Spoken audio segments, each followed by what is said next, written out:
live? Is that live there, Dan? Just to make sure. With your sarcastic fucking, well, this is it up in the corner. It's not there yet. Yeah. Yeah. Just come up for me for a couple of seconds. No, there we go. Probably been live for the last 10 seconds. Didn't get a single word of that, like, at all. It sounded like he was saying it from the bottom of a tin can. Just not a single word of it. Maybe I'm covering the mic. I love after all this time he's like, was I covering the microphone? Like, right, I'm just going to start talking about Battleground, and we'll go from there. I haven't seen any of it. You haven't seen any of it? Worst fucking pay-per-view I've ever watched in my life. Piece of shit. The only good match was the New Day match, and that was fantastic. I had probably the best spot I've seen in a while, where was it Xavier Woods jumped off the top rope to do an elbow drop, and he got caught with. They're finally giving Xavier something to do. Say that again?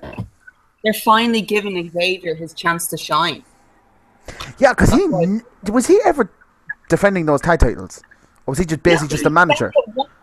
He defended it once when Big E got injured. That was it. Well, I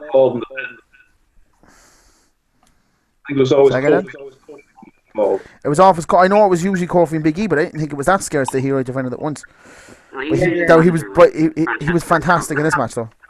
He was always off the trombone or the whatever. That actually, you know, someone pointed out as well that actually the New Day started. Was it 3 years ago, 3 or 4 years ago, during the week? Well, that promo where he came out with that amazing white and red suit, that happened 3 or 4 years ago. To there.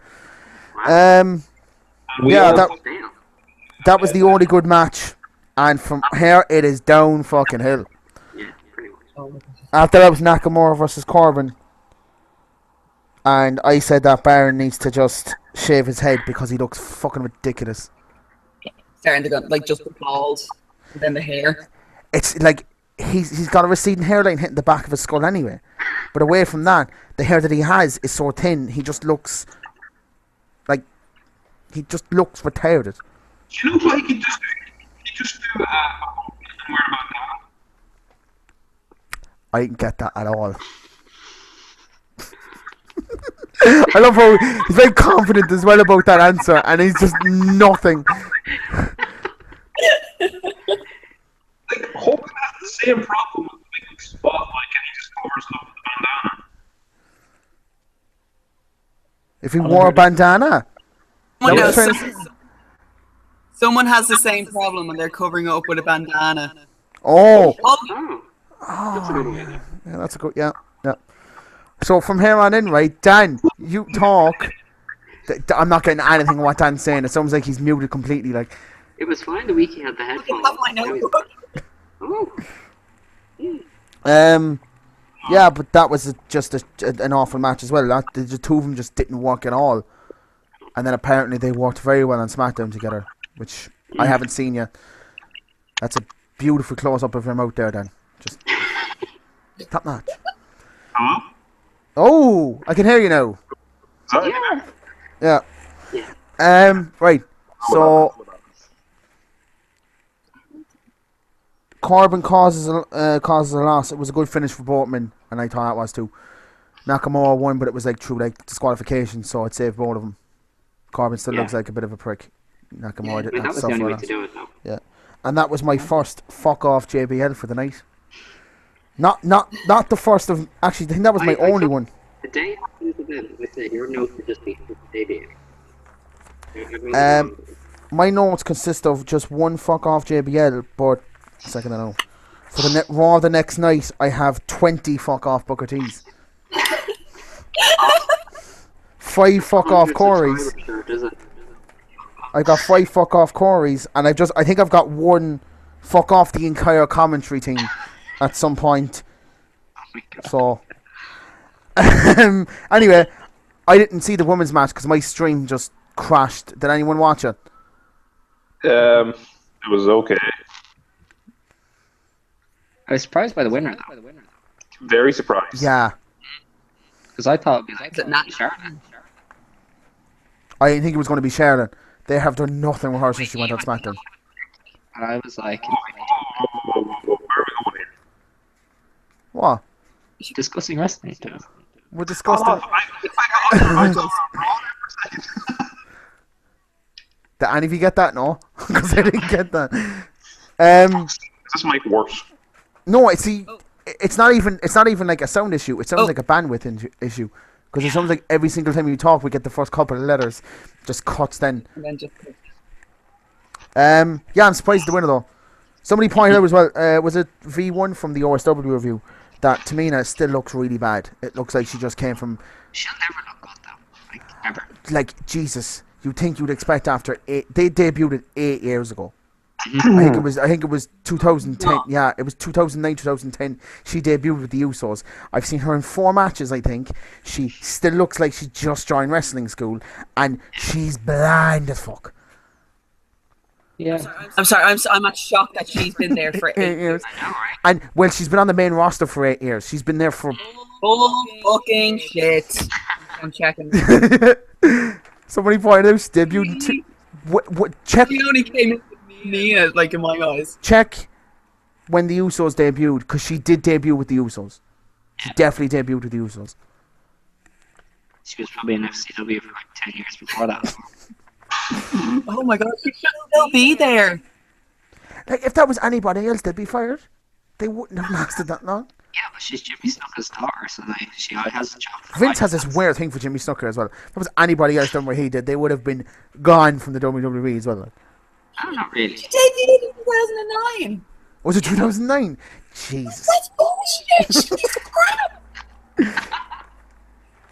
Sorry. I mentioned this as well after. Oh, 2010, she came into WWE. Still. all right. But that's like straight onto the main roster with the Usos.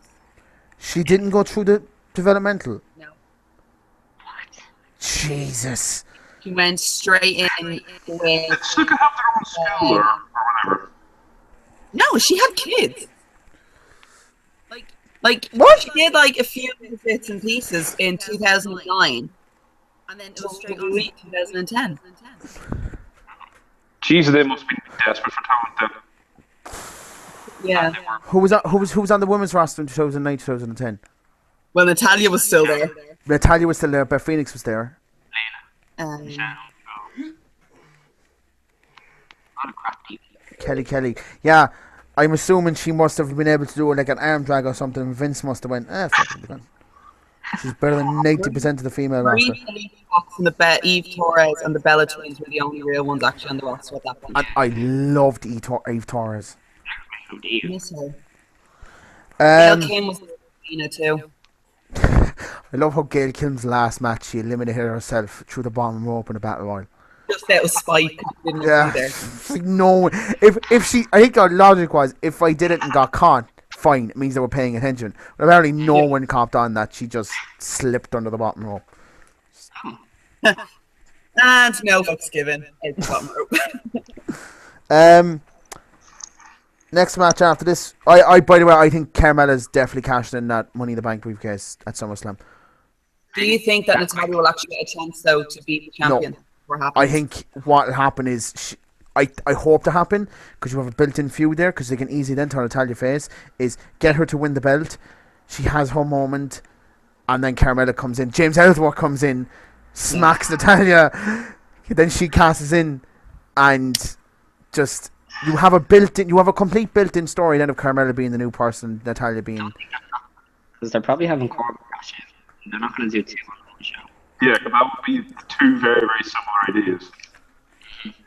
Which would you rather though, seeing Carmella cash in or Corbin cash in? I don't know. I think Carmella with the briefcase will hold it for a while and be a bitch. Everybody here. If Carmella was to do it with Ellsworth, like Aaron just said, that'd be class. Join force. Ellsworth as well is just getting. He's amazing. He is fantastic. What? His Twitter game is fantastic. Ellsworth is brilliant.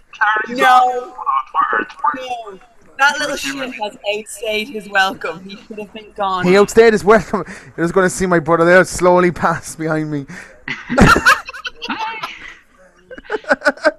Just walking out going, what a time to be alive. Yeah, Ellsworth's amazing. He was crap. He outstayed his welcome for ages, and then the moment he turned heel, instead of wearing those ridiculous tracksuits, instead of acting like he was the greatest person ever, it just. I hate the way I'm sort of dressed like Elmsworth as we talk. Yes, there you go. That means you love him. Secretly, you love him in your subconscious. It's the villain. It's all Marty. Yes. See, there you go. Marty. Go Marty. Marty for champ. I don't know. I kind of want Baron Corbin to stay. Hang on a second. Aaron's using a Yeah, it's Captain America's shield. Okay, that's fair enough. Okay. Oh, fucking fitting spinner. It's Captain America though. Oh, that's cool. I think I'm still waiting on my Batman one. What? Ooh, that's pretty cool. It's fancy, yeah. No.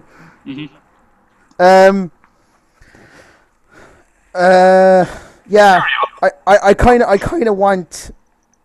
I don't know. I'd like Carmella to cash in there, but if Corbin did it, I don't care. Either or, really, I'm happy with. But I suppose if Corbin, no, but see, in the way that, like, if Corbin cashes in now, you know he's at least having that belt to the Rumble. At least to the Rumble. Yeah. He's not going to lose it. He's not going to drop it. He's either going to lose it into Styles or Nakamura at the Rumble. I don't think he likes him anymore, so he's kind of calling on him again. He might actually lose, or just lose it straight away. Nah. He gets his first run, they're going to use him. Because SmackDown is lacking very much on main event stars. Yeah, it's so hot and cold on Corbin. That's like...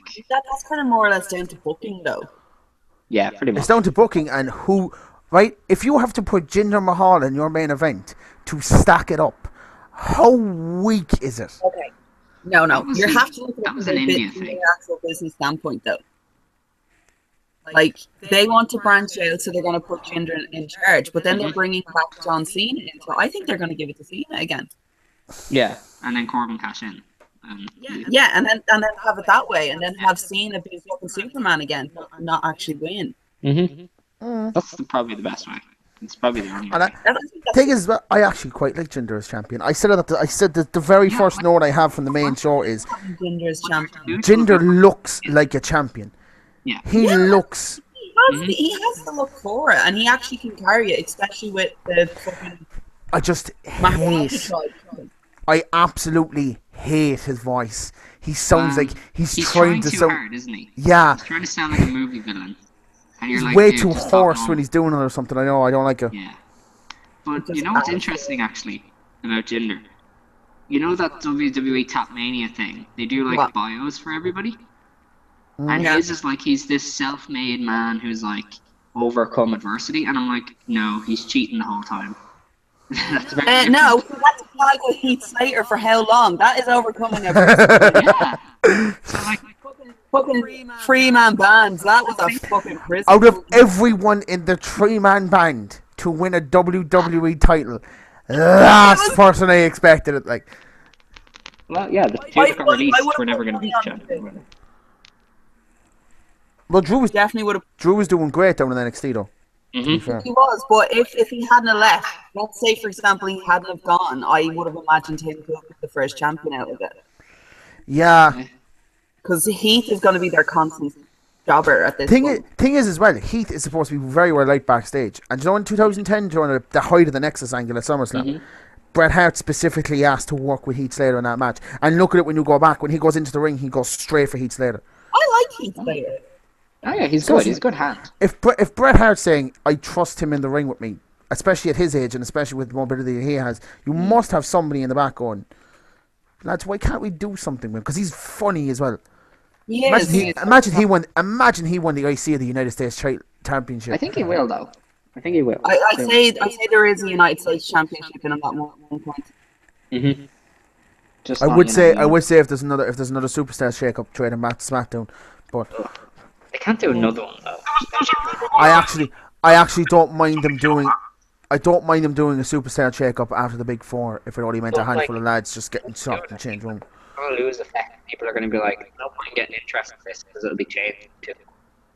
Yeah, but like they're not even like doing any of their fucking storylines out to the end anyway nowadays. So what harm is it? Yeah, but then you don't get invested though.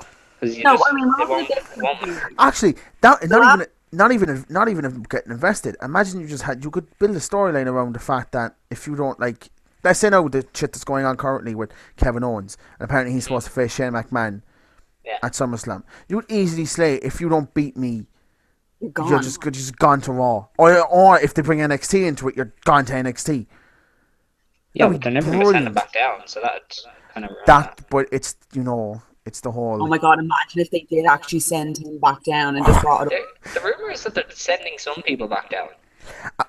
Yeah. I'm not sure. I'm sure I'm not the only one who saw that, though. Yeah, but where did that rumor start from, though? Guarantee it was... What's that? 434. Yeah, 434. I was thinking that. Yeah, so I'm not going to twist that as a story. Apparently, as well, that story with Braun Strowman has some truth to it, in the sense that he dismissed him at the start, realised who it was, and went, "Oh yeah, cool, I'll do for it." So he didn't get down No, on his knees. that's what the whole story was like. I kind of get it, and then when I heard the "get out on your knees" thing, I was like, he did in his fucking get down on his knees. The thing is, Braun's such a joker, he probably would just for the crack. He'd be like, "Oh no," he's like fucking tired. Yeah, he is meant to be like a real funny guy, funny bastard. I can see him doing that just for the crack. Yeah, maybe, but Karen does sound like a spiteful bitch, so she probably was like that. I hate what people said as well at the start. I love how we've just completely sidetracked into this. That's so interesting. That's all they need to know. Oh no, why I have to get onto that fucking flag match later on. Jesus fucking Christ. Wait till I get onto that. Jesus. But I need to do this like every 2 weeks, otherwise he'd like boil over. This is literally the only reason I wanted the podcast as well, so I could shout and I wouldn't sound as mad as long as I've got people to do it with. YouTube and do the same thing.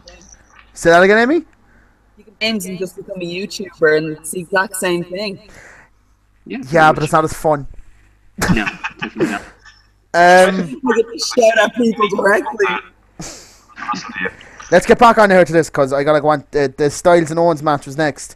It was a solid match, and then the ending happened, and it was just what? Yeah. Nobody knows what the fuck was going on there. And somebody said, I don't know where I saw it, but somebody said that Botched. it was definitely botched. Mm-hmm. They didn't know how to save themselves because it was botched. Yeah. So when they found out that Chris Jericho would come back for the one match, he'd eat the pin, save everybody. Yeah. Which made complete sense. Good what happened then. That's probably what happened. But like, I still don't understand the logic of like Styles' shoulders were down. Mm-hmm. So the pin going like how was happening. Owens' shoulders were down. Why wouldn't Styles make any effort to fix it? He didn't, because what clearly what happened anyway is that the ref was just not positioned right, just completely not positioned right, and there was also fans saying that he looked legitimately angry afterwards because he was like pushing and like shouting at the ref pretty violently afterwards or something. Yeah. He was supposed to be very angry at how it ended because he just. Who, AJ or? AJ. Owens has got him. Owens has got to go up and saying, "Ha ha ha! See, I told you I was better." He did lift his shoulder. Yeah. His fucking right shoulder was off the mat. I just want to point out, hold on. I was listening to Edge and Christian's podcast before coming on this, and even they had said on it, it was like, yeah, his shoulders were clearly up. Mm-hmm. The ref fucked up. I've never seen a shoulder. Exactly, it was the ref's fault. It was the ref's fault, and it wasn't the ref's fault. It was the ref's fault in the fact that he should have spotted it better. It wasn't because he did his job. The refs are told in the back, shoot, keep pinning the tree. Say that again? Was the ref foxy? No, it definitely wasn't foxy. We just spot him. Damn it! Well, I love his, can I just point out as well, I love how that fella gets all the praise in the world because he did a whole show. He refs everything, yeah? He's the only ref for OTT, isn't he? Yeah. Foxy. Yeah. Patrick, there's a fella called Patrick with CCW who did that for at least 4 or 5 shows. Yeah. And I didn't see anything wrong with it. I thought, what a boss. But the funny thing is that I still remember this very vividly. I can't remember who was booking the match. I think it was Luther Ward. He was going through spots and he was like, I'm going to knock out the ref at one point. And he sat in the back and he goes, you can't, I'm the only one here. Because if he got kicked in the head and he got knocked out, we had no refs for the rest of the show. I think it was Luther. Yeah, just because I remember when Foxy said when there was, he's a legend because he did a whole show. I was like, but he did it first. Yeah, he wanted the first one to do it. He's the only one in the whole thing. Best ref I've ever seen live is. That's been there since 2014, and he does it well. Does what? He's a trainer for MSW as well. Oh wow. I do. My favorite ref. Didn't get that. To be fair, the best ref I've ever seen, at least here in Ireland, was Adam Burke. He's a comedian as well. He wears the hardy hair. Yeah, he is the funniest ref I've ever seen. If you want someone to just go for it, like you're a referee, just do everything you can. He's like, I'm getting myself over. Fuck you.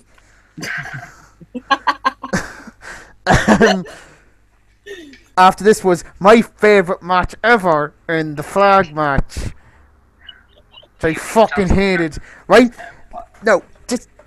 Right? I'm going to get angry about this, right? Away from the fact that none of it fucking made any sense, right? Why did the flags keep falling? Why couldn't someone hold on to it? Since when the fuck did they change it to go up to the top of the ramp and put it on each other's pedestals? Why was there 2 pedestals? Why wasn't there 1? Right? Away from that, at one point Rusev, right, got the fucking stand thing, right, and smacked it off John Cena's head. Why didn't he just go? Because if he doesn't have the stand, John Cena can't win. Why didn't he just fuck it away to the other side? Just throw it under the stage or something. Because it was scripted on to win. Fuck off. This whole match was boring. It went at a snail's pace. John Cena can fuck right off. It did the most. It does set up at the tables at the side that that fucking Rusev had to pick up was the most planted thing ever. Like you didn't even try and make it fucking subtle. It just happened. Oh look, there's a bunch of tables there that have never been there before and now are here for a reason. He went fucking through it. Cena. It was that old school Cena match from like 2008 to 2012 where he just didn't fucking sell properly. He just fucking. I don't see a shoulder. I love that. His shoulder was down. I mean, like, is he fucking blind? No, it's this. At the next shot, that is clearly a stop. But at the thing is, the shoulder does go up. The ref fucked up. The ref fucked up. He's not even looking. The ref's not even fucking looking. His face is on the mat. Fucking shit, ref. This is Foxy's fault.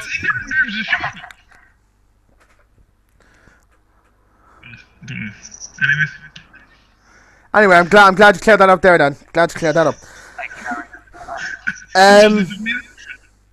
What was they saying? Oh yeah, you killed my concentration. Anyway, fuck this match.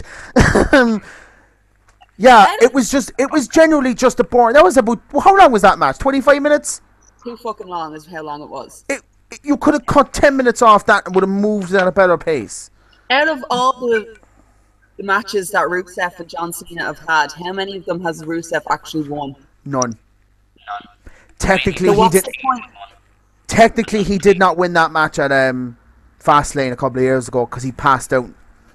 Yeah, so why the fuck are they continuing to put these together if John's going to constantly go over? Because John can't go for that title straight away. Jinder has the exact same fucking gimmick at the moment. Which, by the way, no, because Road Dogg said something, I can't remember. Somebody goes, why the fuck did you make Rusev lose or something? And he came back with that stupid line, wins and losses don't matter. Wins and losses do matter.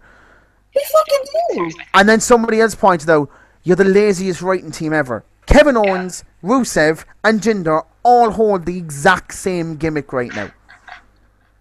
Pretty much. Fuck America, my country's better. That's their entire gimmick. And 2 of them are Canadian. 2 of them are Canadian. Yeah. It's true. Jinder and Kevin Owens are and somebody else pointed out, every single match had 2 different nationalities now. But it wasn't background, you know. Diverse company. That's literally I don't like this pro-America sentiment anyway, because at this point now they're not American anymore. They're a worldwide company. It's boring. Yeah. I get why they can do it.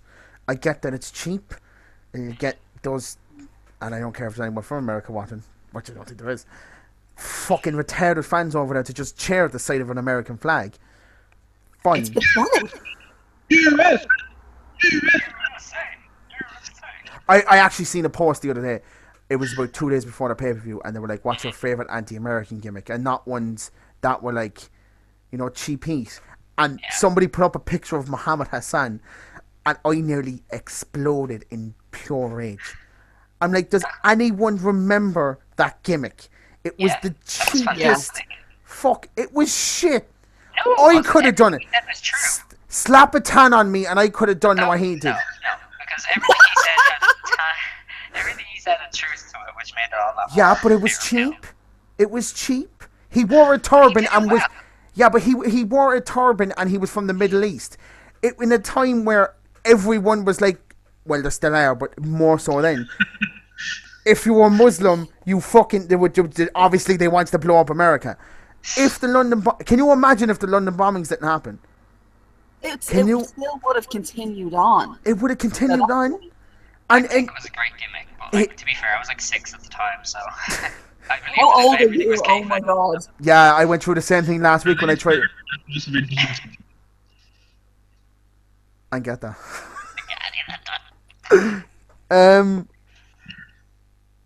Yeah, I don't know. It's just very lazy booking at SmackDown at the moment. They've gone through a very quiet spot where they were by far the best brand at the start. They're not now. Can we really blame them? Because OTT does the same with this whole anti-British thing, you know? Like, it's really one of their main images at the moment, is anti-British.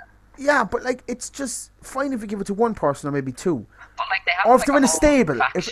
If they were in a faction, fine. But you can't put... can you imagine if you put Jinder, fucking Rusev, and Kevin Owens in a faction? Kevin Owens would just rip them apart. He'd show the flaws in the rest of them. Sorry, stop for a second. You're saying that, imagine, they did that before. Nations of... What the fuck with the United... Wow, God, what was it? Famous Alberta... League of Nations, it's been done. And look how that worked out. Exactly, that's what... But they've done it before. They will do it again. Yeah, but like, I'm just saying. They also had the Un-Americans as well. It was literally all. At least that was good though. That was great. That's because it had Christian. It had Christian Regal, fucking Lance Storm, and I think Test. Was that Test in it as well? That's a good faction. That was worth it. We've gone off topic anyway. We've gone completely off topic. Well, we actually haven't. It still ties in with that bullshit match. It ties in with the flag on a pole match. I'd say about that match as well is, like, legitimately, would you not at the very start of that match grab your opponent's flag and just stick it to the crowd? I'm gonna say it. What was that, Dan?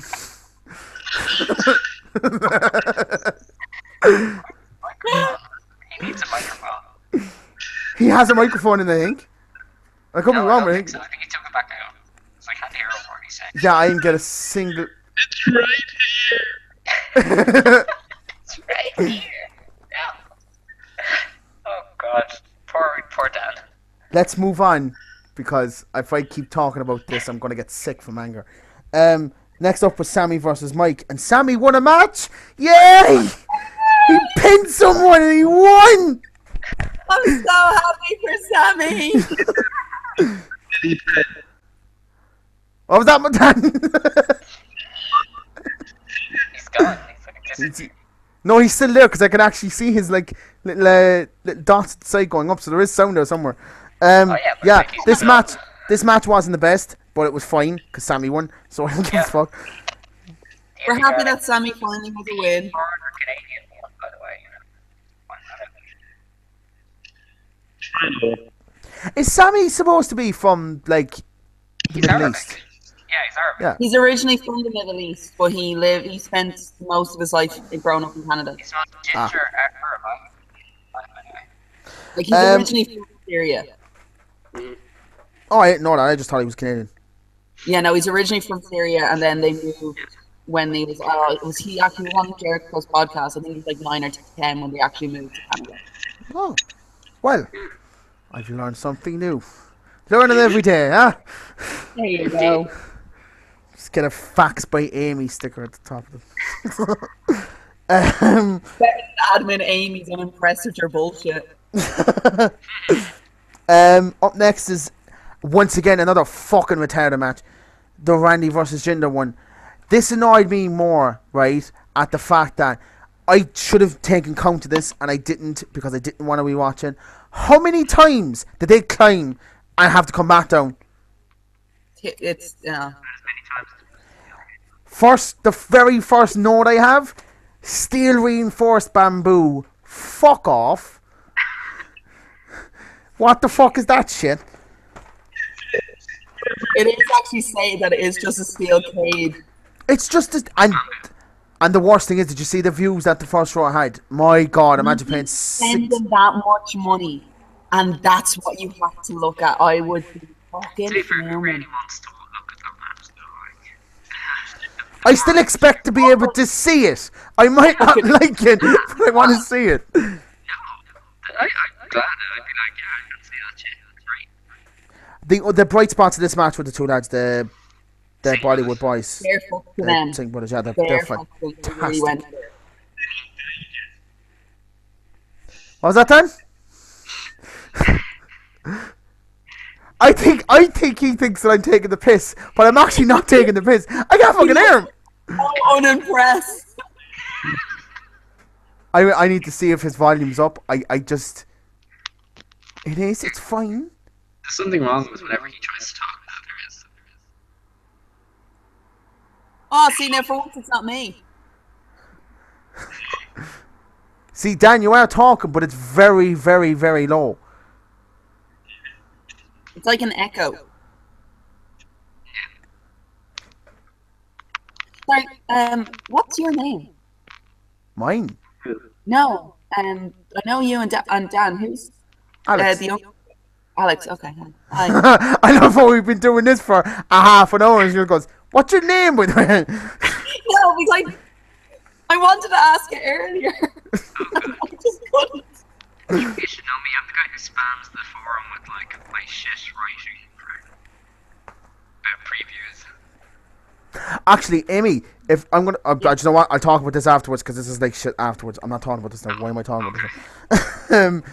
Trouble. No. It's just something. I'll say it now. I'm gonna send you the link for this later on, and you're the admin on the page, so you can pin it to the top, yeah. so at least people can see it now. Yeah. Yeah. We got like 10 views. Yeah. I'm just doing this to kill time because we usually have 2 hours, but I'm not gonna be able to fill 2 hours this time. And Dance. there's a lot of chat. Oh no, we'll fill this shit. OTT. We can just talk about OTT for hours. Yay. Yeah. So that match was bullshit. Just really bad. Really not boring as such, but And then the return was even worse. I have down here a Shyamalan / Russo level swerve. What in the actual fuck was that? And in a good way too, because I did not expect in any way, shape or form the Great Khali to come out. I loved it. Never really get great. It works well if he's coming in like as a bodyguard, but not as a wrestler. It can be, but the thing is though, he is going to be a bodyguard. No, he's probably going to have a match with Randy Orton at SummerSlam, and I'm completely fine with that because alright, fine. He fucked him out of the title. Randy Orton has to fight someone. He ain't fighting Jinder again, obviously. So he has to fight. No, But like Khali can't wrestle or fuck. So Yeah, but Randy Orton can carry a match, so I'm cool with that. no. Khali can't even speak English. He doesn't need to. He's a fucking No, seven. You don't understand the language to be able Okay, to. did you want? Okay, can I ask? Looking back now at Andre the Giant's promos, can you understand a fucking word that man said? If I put the subtitles on, I can. Fair enough. The French accent, to be fair. So. Did you see the Did you hear the Hindi commentary for the Great Khali's return? That is okay. That is the greatest thing in the world. The Great Khali. They lost their shit. Like, Can you hear me? yes, I can hear you now. Right. Why can you not tell he's No, it's gone. It's gone again.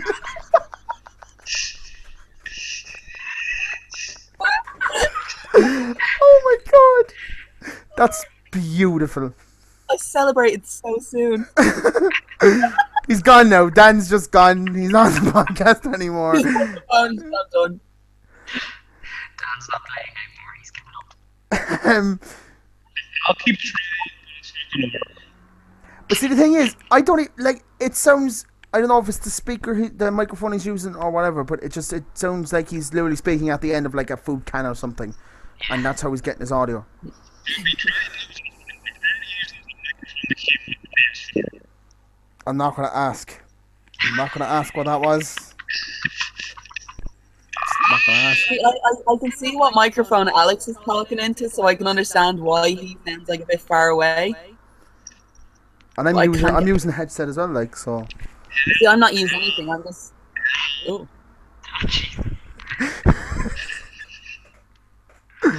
That's terrifying. Yeah, No. see, I think Dan, take out that headset. That's not doing you any favors whatsoever.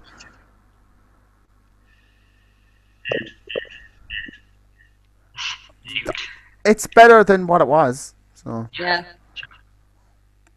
anyway, for the few seconds you have before you get cut off again, what were you trying to say? Why did they give Kelly his own music when he was instead of giving him the Tinder music? That's a good point. I heard that.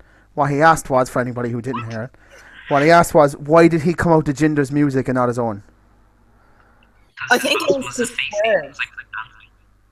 Like, if he came in his own music, everyone would be like, oh, it's Khalid. But then... But he got a loud pop. That was weird. Yeah, but can you imagine if he'd actually... I'd say it's because of the fact that no one was expecting him to actually come out. Because of it was Jinder's music. But he can't hear you, but I didn't expect. I just felt him behind me. I was like, what the fuck? But even at that, like, it's a Philly. Like any other city, I'd get it. But this is Philadelphia. I fully expected them to go fucking like, what the fuck? But they. Maybe thought it was CM Punk coming out. One second, no, what? I don't know. I'm a bit.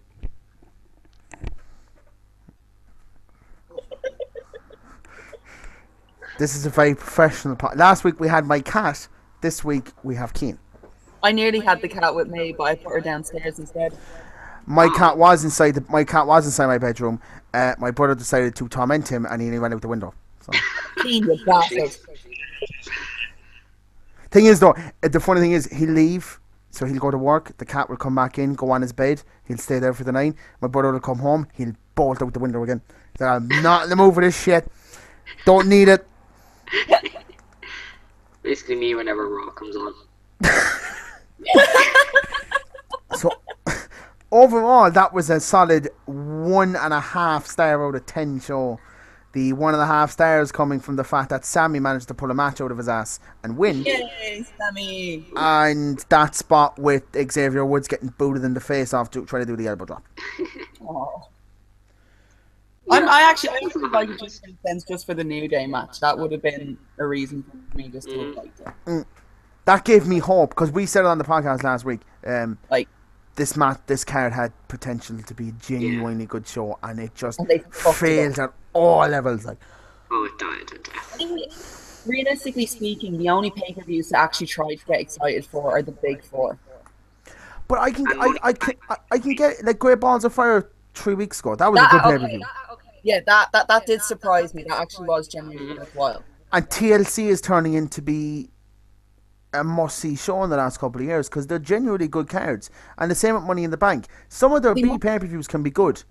Money in the Bank to me should have been made a bigger pay-per-view. That should be the two rosters. Or we said that as well. We said that as well here. That needs a Raw match. That needs Raw. Because it does take. Then you risk running 3 or 4 for the same match, and you kind of lose the appeal. No, but see, in my sense of thinking it, instead of like have the Money in the Bank ladder match, they'll have 3 on 3, so 3 from Raw, 3 from SmackDown. Yeah. Let's give it a bit of an edge, like. Exactly. Have it basically have it the way it used to be. Have it all brands involved. What if they slap one NXT? Could you imagine if they slapped an NXT guy inside there?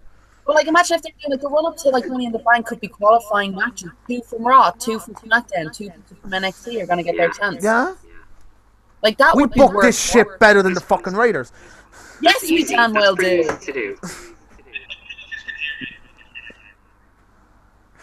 He's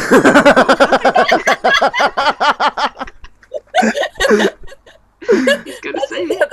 He's gonna say At this point, Dan is just here now as an extra face. Just Dan's the Amy now.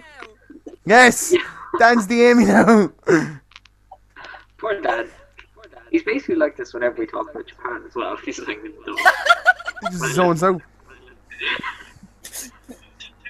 How can you not know about Japan, dude? Dan, I don't want to be rude or anything, but we can't fucking hear you. Bloody notebook to write in. Oh my god. Do you have a laptop? It's like a flip. I do. It's Say again? I do, but it's... And then they went blank. Yeah, then I went blank, yeah. I know that. We've scared him off now. This is... Right, let's talk about Raw now. Yeah. And Raw was decent, and I had an absolutely beautiful mistake that I hope someone got in the back got shot for, which was about, we say, 45 minutes in, they touted Jason Jordan's debut was next, but we didn't see him for an hour and a fucking half. Someone fucked up somewhere, because he came out right, so they said Jason Jordan's debut. Later on in the night, we got a promo with Jason Jordan. By the way, can't talk for shit. Then we got a promo with Kurt Angle, with Emma getting involved. So apparently now they're doing a storyline. They're setting up some sort of storyline between him and her and Jason Jordan, which, cool. And then we finally got his debut. Yeah, he had a match against Kurt Hawkins. That was at least an hour and a half later. Who did that? Who AOK'd that botch? It probably wasn't a botch. They probably thought people would stick around because they're like, oh, Jason Angle, woohoo, and then like they can do what they want, really. Anyway, we started off with no repeat of the main event from last week, which was quite cool. Oh, I also had a USA Network stream for this, so that was great.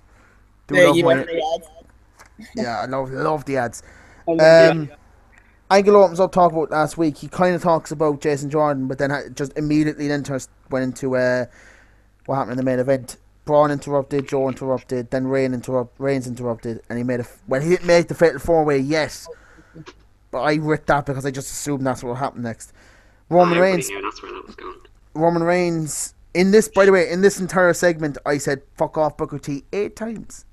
Wow, that's a new low for you. That's impressive. And we had "fuck off Corey" 3 times. You can't say "fuck off Corey." He's amazing. But he said some Corey stupid is shit. literally the only thing worthwhile on the commentary. Yeah. But to be fair, he said some stupid shit that annoyed me, so I went down 3 times. Supposed to. It! No, but like it wasn't even like stupid shit for the sake of saying stupid shit. It was like, why did you make an asinine comment? Like, I don't know, somebody won by a pinfall. He won by a pinfall there. Really? Did he? I just saw it. I did notice that. And I said fuck off the entire commentary team once, and I think that had something to do with something about Elias. Oh yeah, they all started marking out for Elias singing, and I just was like, they're really, really trying. Like, I can understand why Corey not Corey, is it Booker T that's constantly trying to get him over as a singer. So what annoys me about his commentary more than anything else in the world, the fact that he always just talks like this. So where he's shucky ducky quack quack. So he's kind of really emphasizing the SHs. And you're just like, clear your mouth or speak properly, you dickhead. God, I hate Booker T in commentary. Fuck me. When's the Thunder coming back? We need to go back. We need to go back as well to the actual the segment that we're on about. Roman Reigns racked off what he did in the last 5 years, which, to be fair, he did a lot of shit in the last 5 years. Yeah. Shield. Roman shouldn't be. Yeah. Roman is. Hold on. Daniel is making contact. Who? Oh, Dan. There was a fuck it sign. He's gone. Oh no. He's just completely gone. Anyway, Roman. Oh, there he is. Roman Roman is ridiculously cocky when it comes to facing Braun Strowman now. I'm like, did you not remember the last? Yeah, no, away from that. Have you? Go on. I don't understand how they're still pushing him as a face though on this. I don't No, think it's he's not a even- tweener. Like That as a doesn't- tweener though. Definitely a tweener. But see, that doesn't even bother me about it. What bothers me about it is that he's incredibly cocky with Braun Strowman. I'm like, you've just got battered constantly by this man for 3 months, And the because only- the only reason I know why you're cocky is because you slammed him into the fucking truck while he was in an ambulance.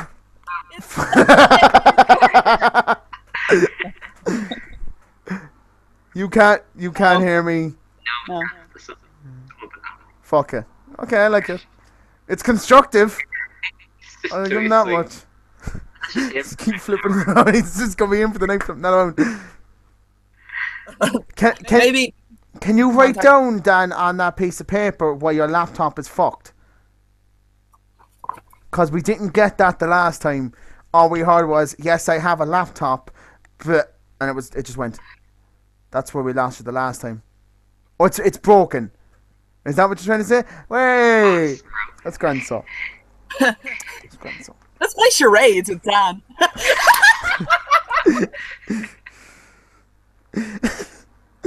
Word. Sounds like gone off.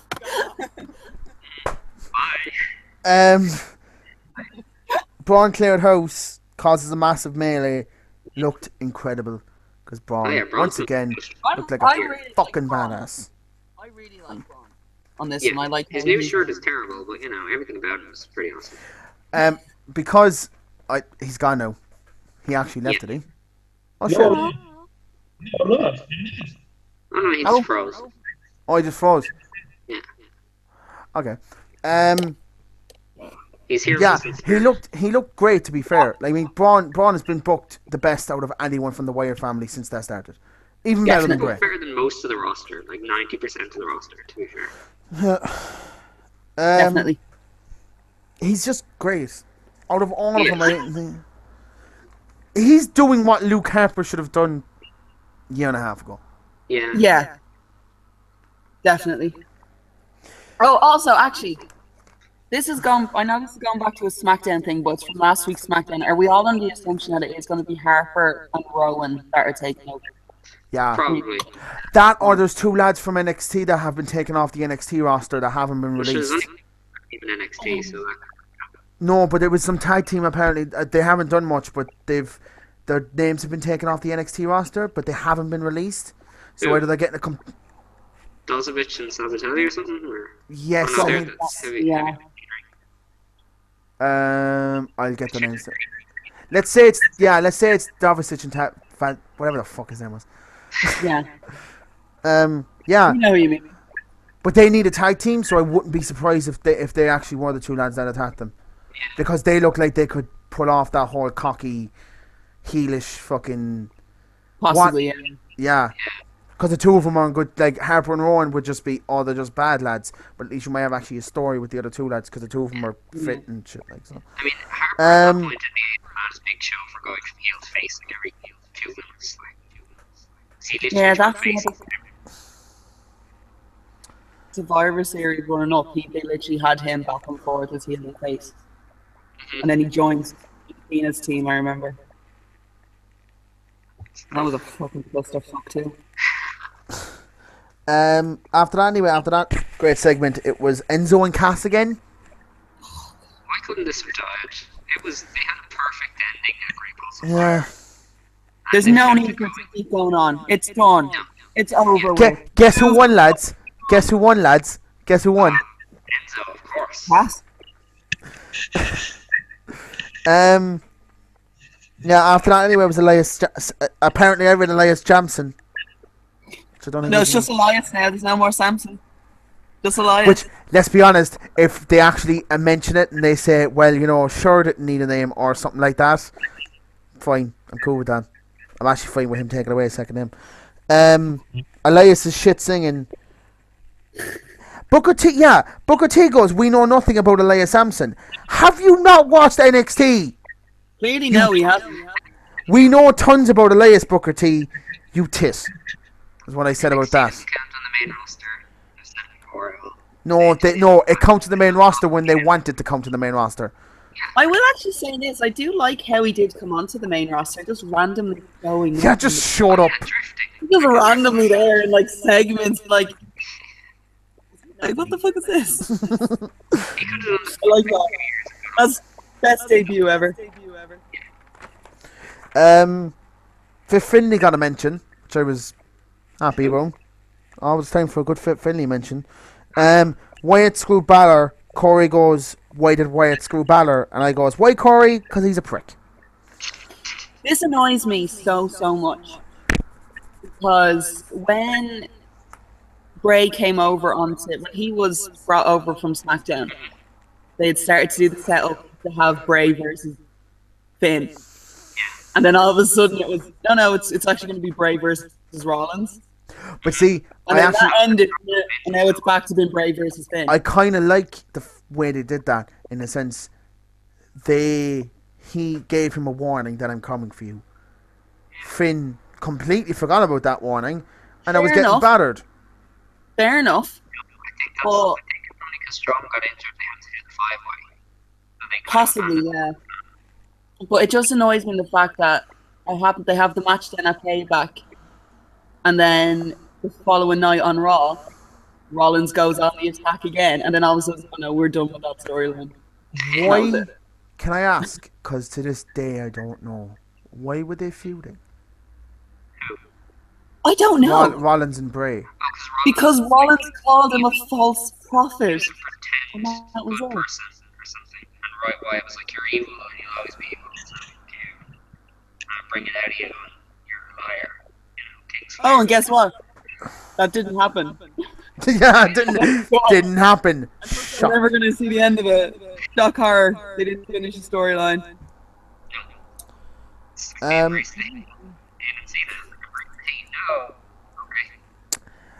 I love how, right?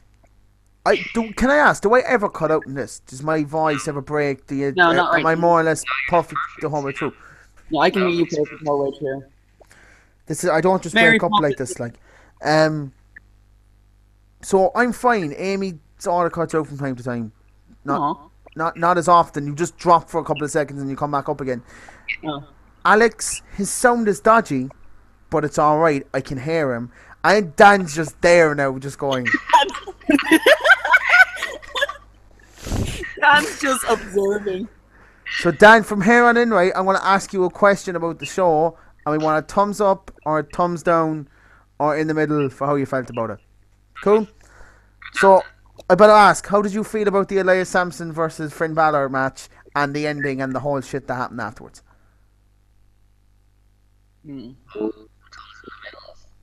Great. No, he was in between. So next they had Jason Jordan's debut. Well, they should have, but they didn't. And basically then they had that interview with Kurt Angle, which basically can be summed up as, don't be silly, wrap your willy. That's when Emma came in then and demanded the match because she was sick of, as we all are, the same fucking people going for the women's belt. Holy shit, yeah. And then Kurt Angle went, fine, you're facing Nia Jax. And then they said it was Jason Jordan first, but no, then the Enzo and Cass match was actually on then. So yeah, I wouldn't kind of hold too much on that. It was just kind of like a little bit of a fuck up on the card. Yeah, but they said but like they always say they usually say it's up soon or tonight. When they usually mean coming up. But when they usually say it's up next, it's usually up next. Yeah. I'm gonna have to find some way of putting up Alex's volume because his sound never drops, but it's always very The more you talk about the Jordan angle, I'm just thinking lineup is subject to change.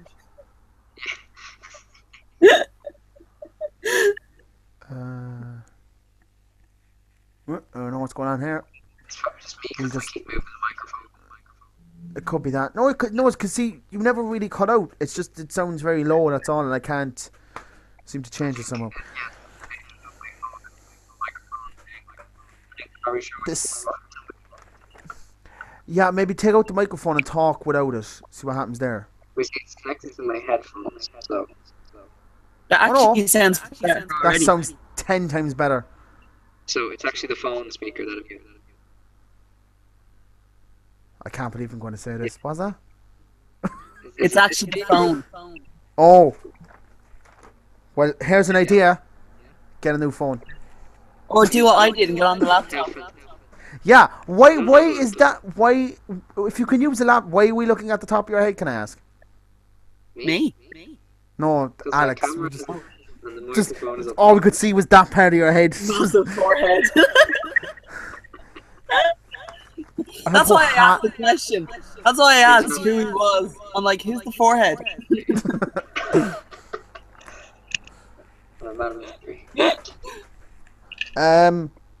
Best thing about that Nia Jack match and Emma's match was the fact that someone clearly told Nia, fucking kill Emma, please. And she did that great flip. And when you look at it back, boy, did she land her body on Emma, boy. Jesus. Oh, I love that. I like Nia.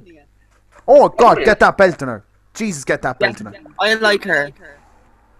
Let's be honest, she's eventually going to snap back. Oh, God, yeah. And it's going to be great as well when it happens. It's going to be beautiful. I can't wait to see it happen.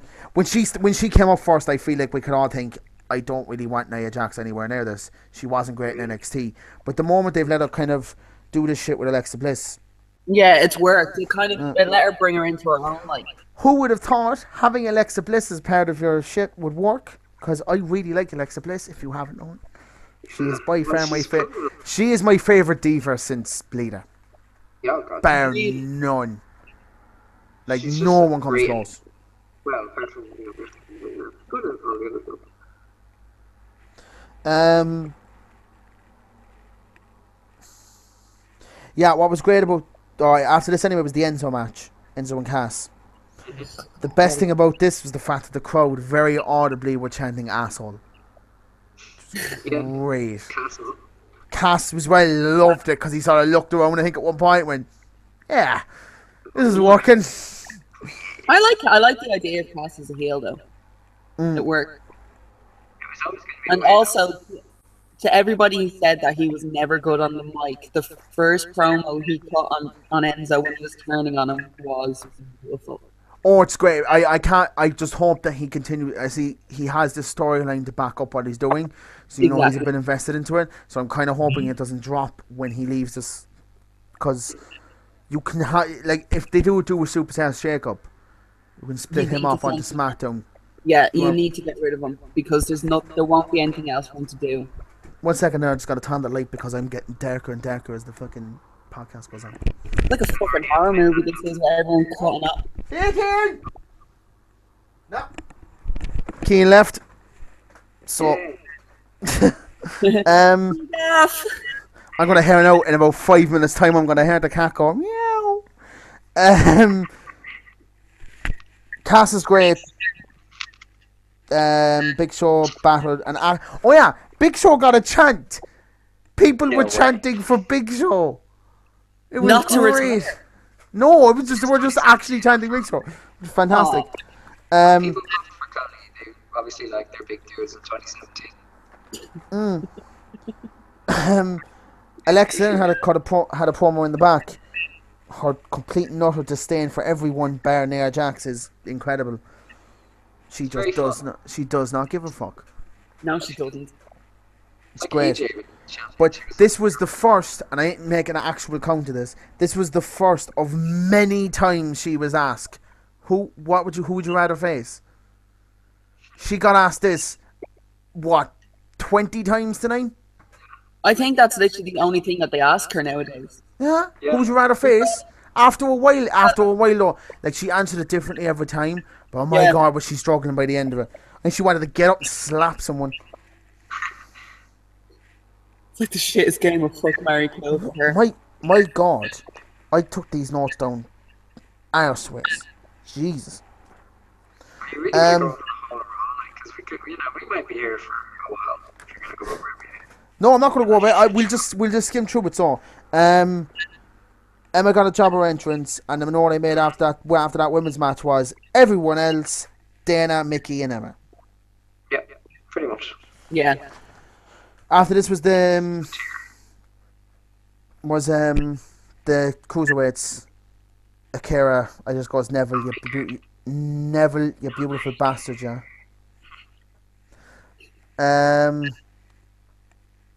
Jason Jordan has his promo with Bailey versus Sasha. Sasha's gonna batter Bailey in a couple of weeks. It's gonna be fantastic. Yeah, that heel turn. I'm looking forward to that heel turn. This is where Booker T said that retarded line. What, you can't trust your friends in the wrestling business. And then I wrote down, you were literally a 10-time tag team champion. 5 of those without your fucking brother, which, by the way, you screwed over, dickhead. 4 times. I said fuck off Booker 5 times here. That's a new low for you. You're getting it out of your system early. To be fair, that crowd as well was split with for Bailey and Sasha. That was more or less 50-50. It is kind of, it's starting to notice that a lot more though with Bailey and Sasha. They do seem to have a mixed reaction though, which is nice. After this was Jason Angle and Kurt Hawkins. It was quick. Apparently now Jason has an anger issue. Was this ever brought up beforehand? No. If you knew Kurt Angle was your dad, wouldn't you be a bit pissed? You're like, seriously? No, he should be happy. If it wasn't for his dad, he wouldn't. Dan tried to say something and just went, fuck it, fuck. Write it down. Write it down. Oh yeah, actually, sorry, Dan. Can I ask? I need your thumbs up on these things. Can I get a thumbs up on that women's match, please? Can I get your what happened to them? What do you think of the women's match, or just that whole segment in general? No. Thumbs down. Ouch. The Revival came out, and being the beautiful pricks they are, just fuck you. Then the Bullet Club. Well, alright, the club came out. When did they turn face? They are now. No, they're face now. I watched the end of the segment. They are. They came out and they started taking the piss out of the Revival. They were full-fledged faces. They were getting chairs and everything. I think the hate on the Revival though is just coming from the Cody Rhodes shit on being the elite. Oh god, yeah. Right? This is the worst. No, go on, you finish on. It is kind of in a sense, I think maybe the backstage are kind of taking notice of it and been like, you know what, actually maybe we could run with this and just have them go up against the Bullet Club. But what they're going to do is they're going to have the Revival go over just to...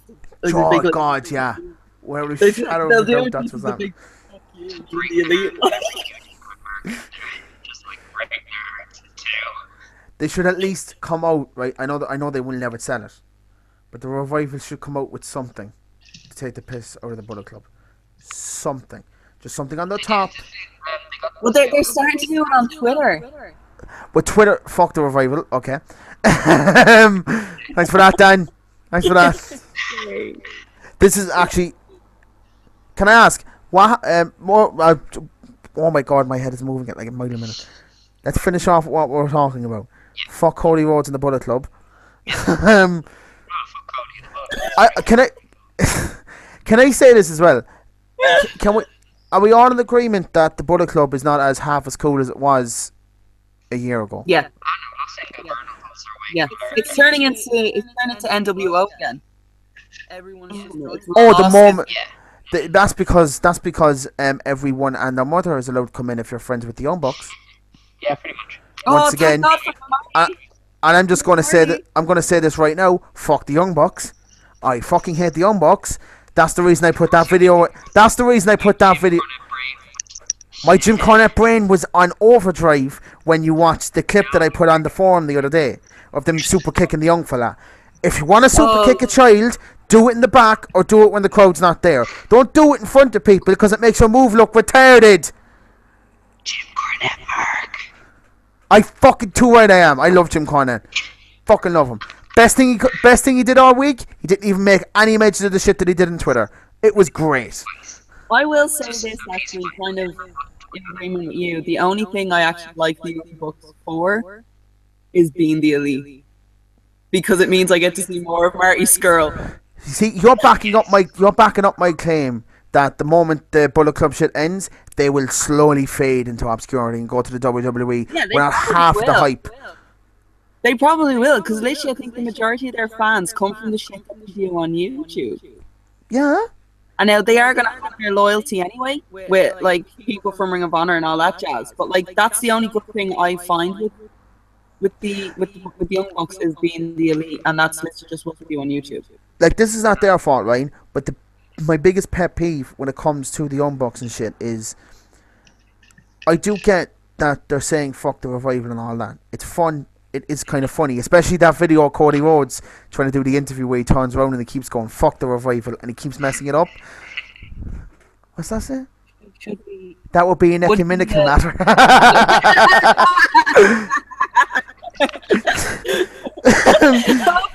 I did not expect that Father Ted reference.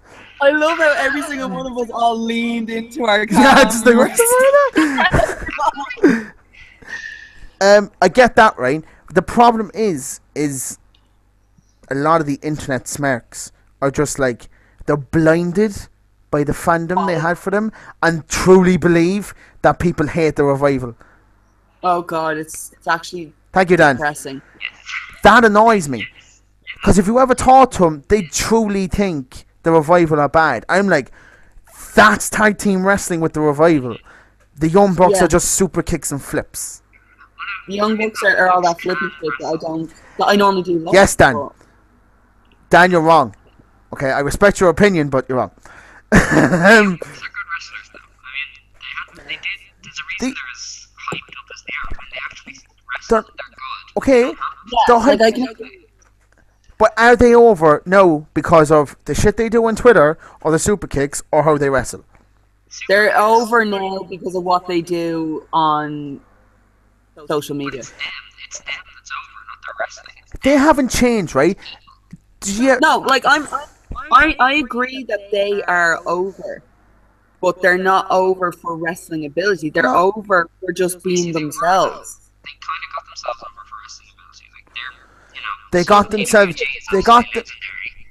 themselves to a point on the wrestling ability. They got themselves to a point exactly on wrestling, but the majority now of new fans that they have is due to their social media. Killing yourself to make yourself more over. They're probably the most over. Yeah, like so what's the point? They can just super kick people 30 times. No, but like, yeah, no, I agree with you on this, but I can also agree where Aaron is coming from on his hatred for them. Thank you, Amy. I'm actually agreeing with both of you on this.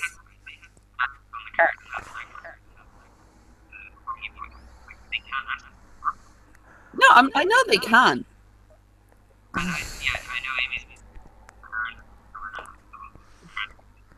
Well, okay, we're just gonna have to agree to disagree on all this one because I don't think any of this. It's just an ending. It's never going to end. What's your overall mark on that one there, Dan? Who do you agree with? On our argument on the Revival or on the Young Bucks? This is becoming a weekly argument as well. I've noticed this. The four that would be an ecumenical matter. Okay, if I can't argue with that. Okay then.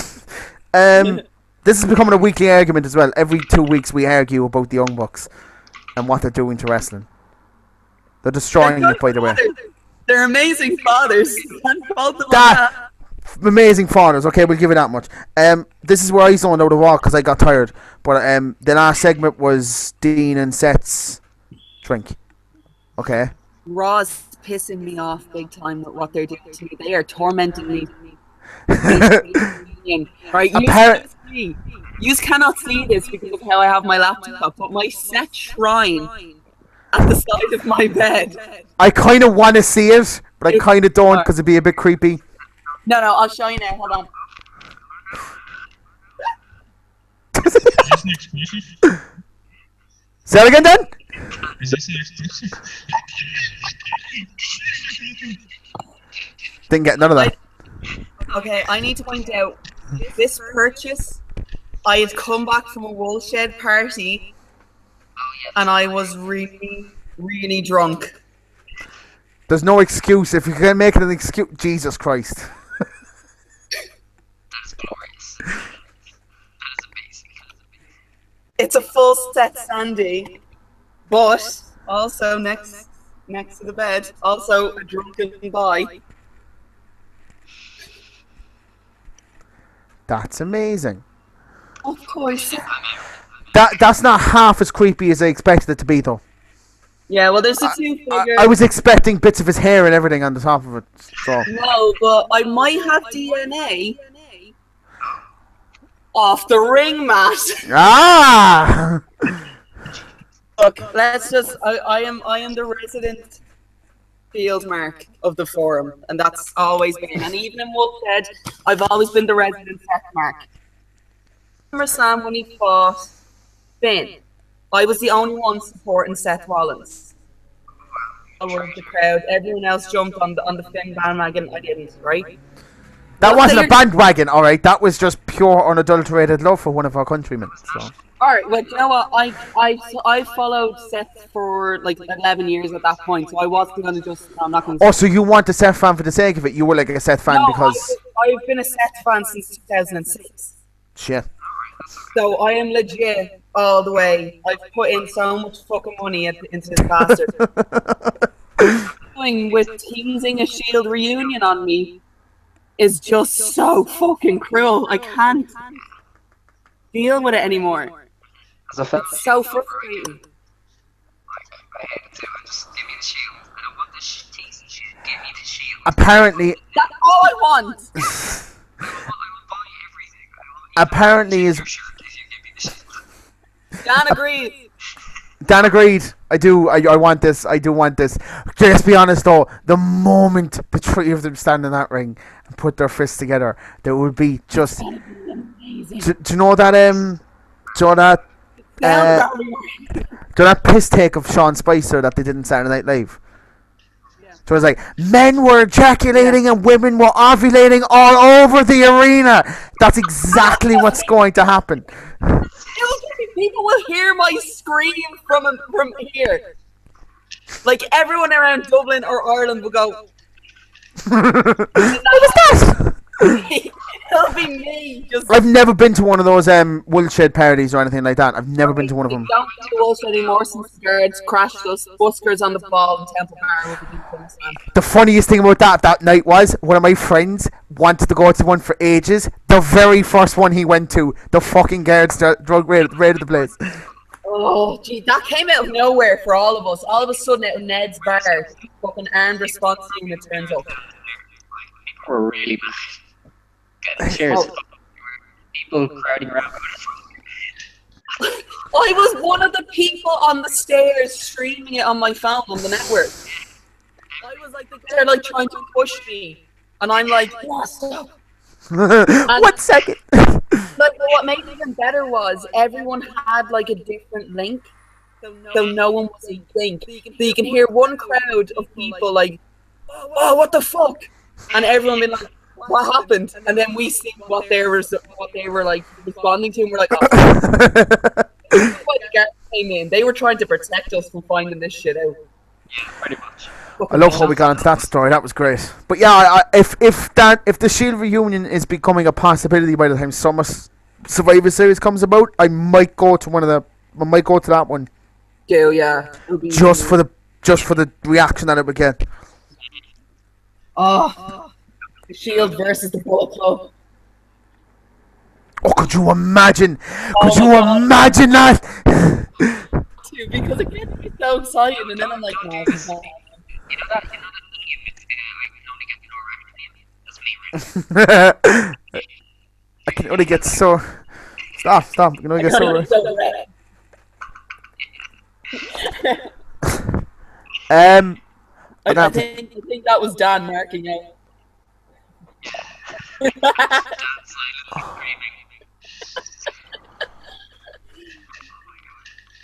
I'm gonna have to try there and fix Alex's sound because I'm getting none of what he's saying. Well, Amy, you can go off and pee. you do that. So there we go. That's our first record. We have the very first person that ever needed to take a piss break. I'm so proud of us. Watch me walk away.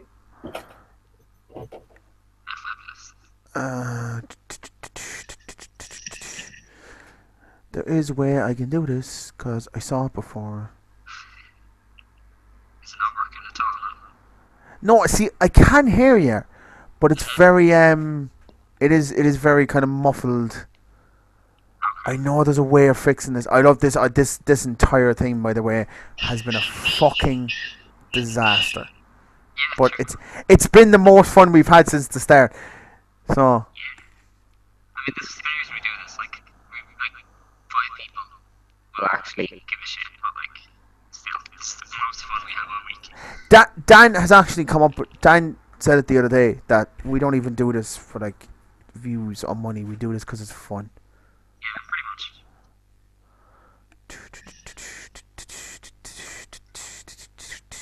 Yes.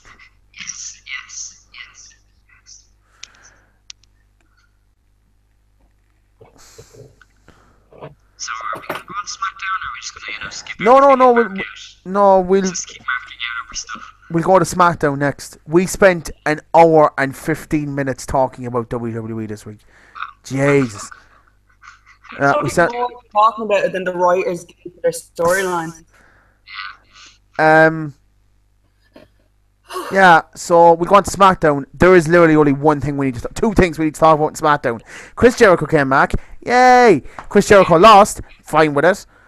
Yeah. Do you just say yay to Chris Jericho losing? No, I said. I agree. I agree. Yeah, I can understand why he took the loss. Oh no, I can understand as well. And we got Nakamura versus Cena next week. I don't know if I want to be excited about that or not. People were complaining about, they're giving it away pay-per-view match on a SmackDown. I'm like, they can't even get 2 million views at the moment.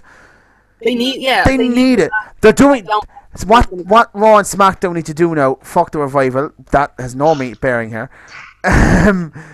What they need to do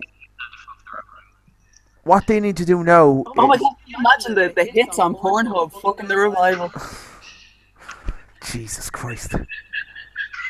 We thought I'd be the one bringing down the town. I thought about Asa Akira in a 4 week, like the very first podcast, and now you're just going straight with Pornhub. Sorry. Yeah.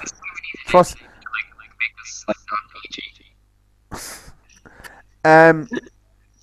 Jesus Christ. So Nakamura versus Cena next week. They may have given away the pay-per-view already, apparently. The poster, had every single match that's been announced so far, and it had, for some reason, Nakamura on the other side of that Cena Jinder. Oh yes. Cool, I'm cool. Actually, it would be fantastic if Nakamura did win the belt and then Baron Corbin cashed in. Oh, that would be fantastic. That actually would be impressive.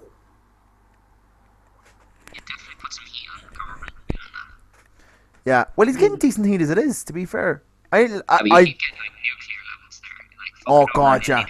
It's the worst thing you can do to the indie crowds or the internet crowds. I do personally love it because I'm not that much of an internet darling fan. Love it when something doesn't go their way and they just spaz out in the fucking Twitter and stuff. It's basically when Jinder Mahal won and they all like died and were like, we're cancelling everything, boycotting the WWE, and then like watched 2 weeks later. Like, oh god, yeah. When Jinder won the belt, though, it was as surprising to me when Mark Henry won the belt. Because it was just like, I wasn't paying attention, and then his music hit, and I went, what? The What fuck? the fuck? What? Yeah, it's sort of like, it kind of makes you have to go back and look at it.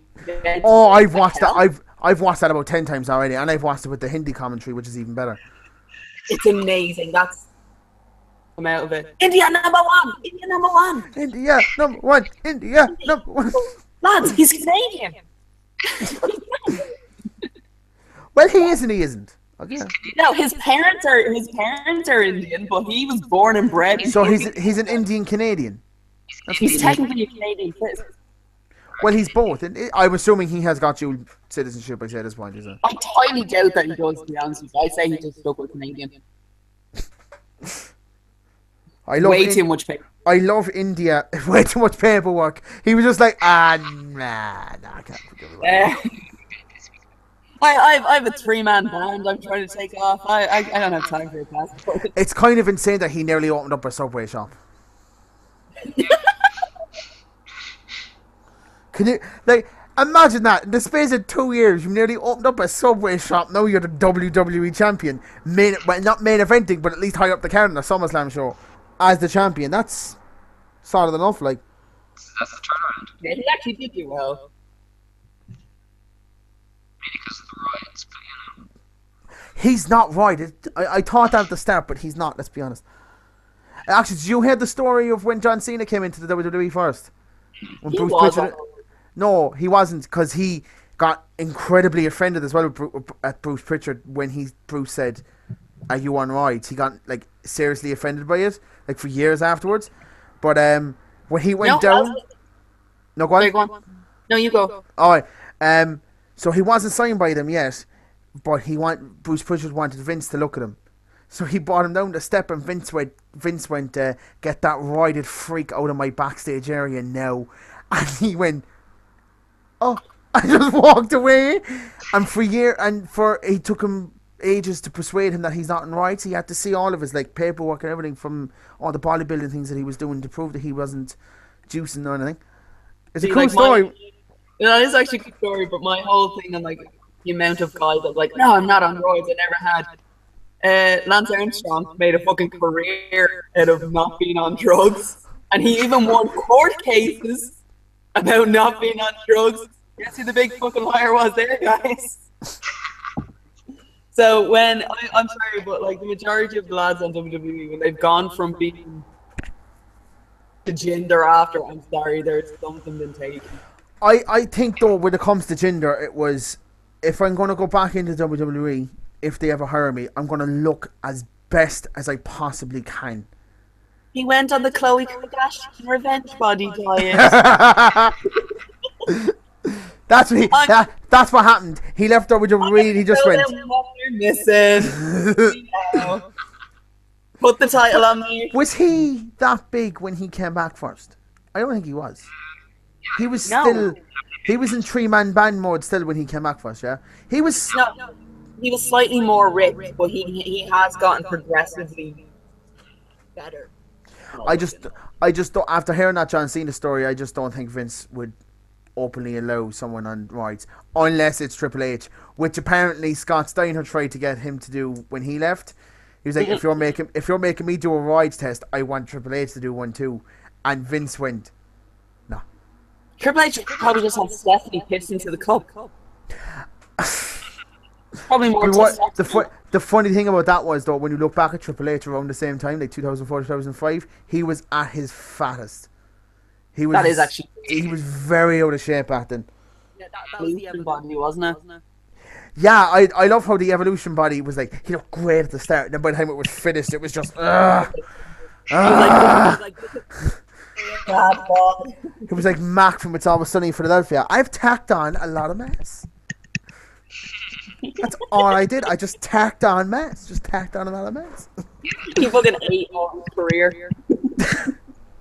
Oh, looking back on that now, I'm glad I wasn't a fan back then. Oh, I would have been angry at that. You know, actually, I was young enough to be able to enjoy Evolution. I actually liked it. Oh, looking back right now, I actually enjoy Evolution as a stable and that whole thing. But when you see what he did to Randy Orton, you're like, what a prick. I was so pissed off. Oh, I was so annoyed. They were the ultimate heels when I was like 4, so. who my ultimate heels was still Triple H, to be fair. Because my very first the very first segment I ever remember watching, clear as day, was the wedding that he had Stephanie. Do you take this man to be your lawfully wedded husband? I do. That would have been like 1999 or 97. 2000, late 99, 2000. Okay, so the first time, so my first like proper heel thing with him was when. One second there. Did you leave then, and then I come did. back? Oh, did you hear him? Ah! Yes. Try it again. See? Keep talking. Method in the He's gone. Oh no. Okay. You didn't even say it. Yes, he's still here. Kind of in and out. This is better than what we had for the last hour and a half. This podcast is the best one we've done so far. Because we could break 3 hours on this, and we've talked about wrestling for virtually none of it. Like half an hour was just a connection thing. Like, Yeah. By the way, that video is up. The first 4 minutes we did of that, where I'm trying to figure out what the fuck's going on. I'm not taking it off. Yeah, It's please don't. staying up there. What say then? that would be the matter. You have to have heard me there. I can see the green bars. No, Yeah, we can hear you we're there. always hearing you because the green bars don't always come up, but your sound is just dipping and going in and out. I will definitely have a better setup in the future because it just happens. You fucking better, because this is the professional setup, and we are a professional fucking. Fucking didn't think that one through. Professional! Oh my god! I love how you laughed at the professional bit. Not what I said, just we're a professional. Ha ha! Yeah, sure. I think I said that. I've never been called professional before.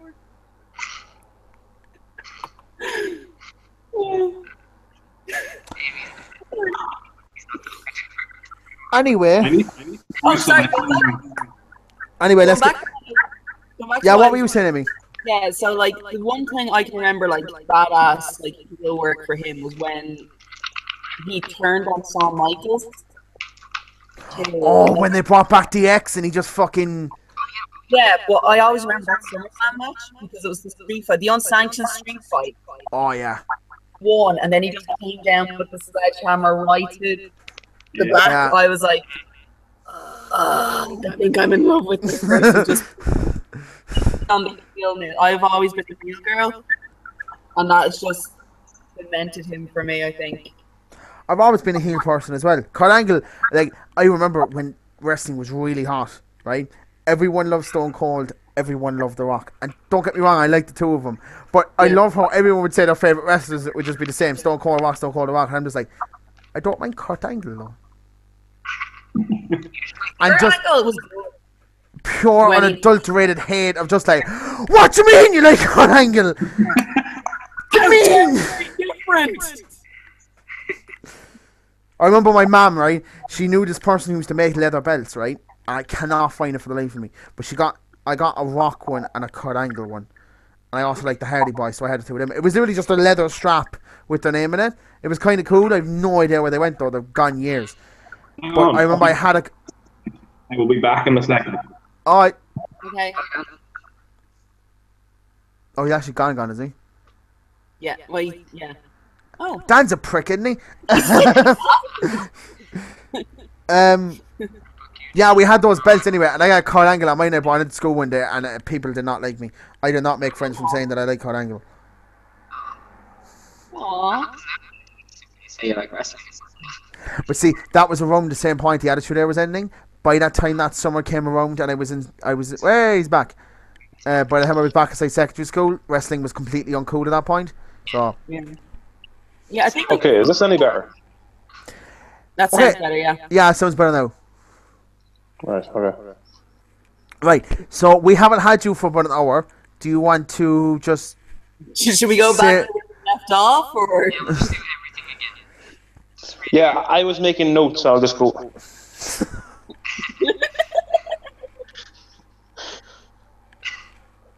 Fucking hell. What was your first heel that you liked, Dan? First heel that I liked? The first heel that you liked, yeah. Oh, fuck, I don't know.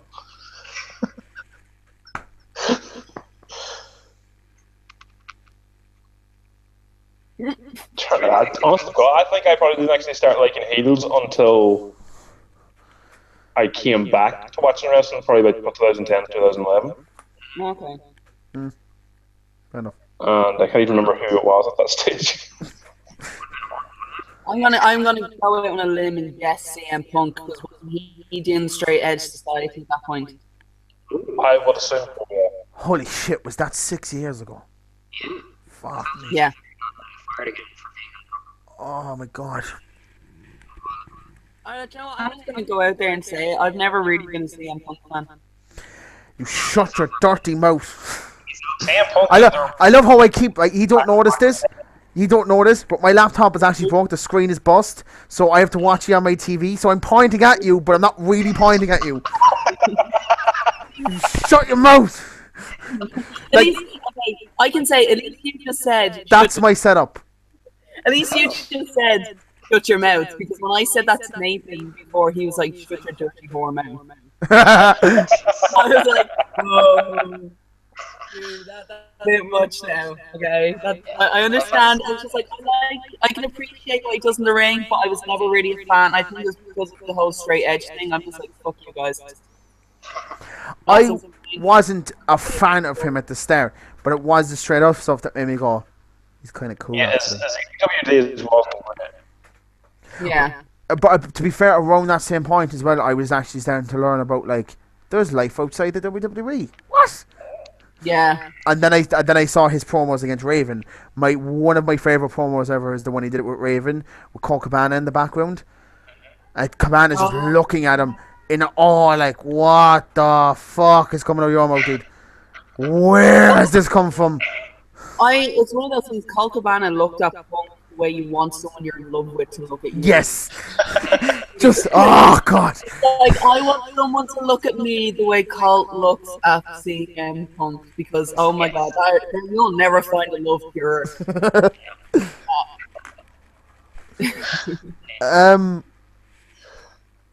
If only Trent Seven would look at me the way I look at him.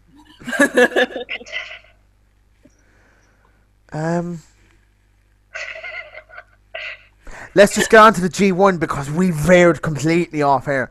Let's just get on to the G1. I'm not going to pay attention and I'm just going to look at Twitter. The minute I get my audio back and we go now to the one thing I can't talk about. Fucking fantastic. Can any of us talk about G1? Yeah, I watch everything. Okay, so Alex, you're going to take over this segment. Yeah, it's basically just me saying stupid shit about Japanese wrestlers and everybody else going, sorry, what? That's off. Do you know what? You go for that because we had that guy on the forum before and I got rid of him. So we kind of need that back again. Bring Mike back. Mike left on his own. Yeah, he did leave on his own accord, but none of us will find him. He is on board. I am aware that he is still on board. So he's disputing that Japan is the superior race. Do you know? Actually, right, someone made a great point, and I actually thought it was Mike who sent the tweet to Meltzer. Meltzer was answering questions for the last couple of days, right? And somebody said, if it's in Japan, the match is automatically 2 stars because they can't produce bad wrestling. And his simple reply was, that's the dumbest thing I've ever heard. In fact, NXT has actually got a better star ratio than anywhere else in the world. Yeah. I didn't know that. It's actually got the big NXT shows, so yeah, everything's good on those. Yeah, I would agree that the pay-per-views and the takeover shows are... To be fair, those 2 takeover shows have produced probably my 2 favourite matches from the last couple of years. And I said that as well a couple of weeks ago. Definitely, I have 2 of my favourite matches now. The Sasha Banks and Bayley and the Tyler Bate and Pete Dunne. Tyler Bate Pete Dunne match is incredible. I love that match. Been there, done. I watch Progress. See, that's the perfect match of pitting 2 people that respect each other. This is where indie wrestling goes wrong for me as well. Remember that whole thing with that whole thing that we did, that dive thing where Rip was on about, have a match, do a lot of incoherent shit, shake hands, then say well done to each other on Twitter. They beat the shit out of each other, said nothing to each other afterwards, and just moved on with life. I truly believed the two of them wanted to kill each other in that ring. The best thing about that is so many of the progress stuff when Tyler was still the champion, right? And they were doing the British Strong Style promo. One of them, when Tyler has the belt, he's constantly looking at that belt. He never once looks at the ladder until he's like comes up to his turn to talk after Trent is finished, but he literally is constantly looking at that belt. And it is the thing is like he cannot wait to beat the shit out of Tyler. Pete Dunne is a master at what he does. Amazing. I hate his guts. I meant to, so. Yeah. You're doing wrestling right, Alex. You're hating the heels and you're loving the faces. I love it. I only hate him because he screwed Jimmy Havoc out of the title, and Jimmy is easily my favorite of all time. So Pete Dunne must die. Really? What's that? Whoa, Jimmy Havoc is your favorite of all time. Yep. Do you remember when you had Kane on the podcast? What?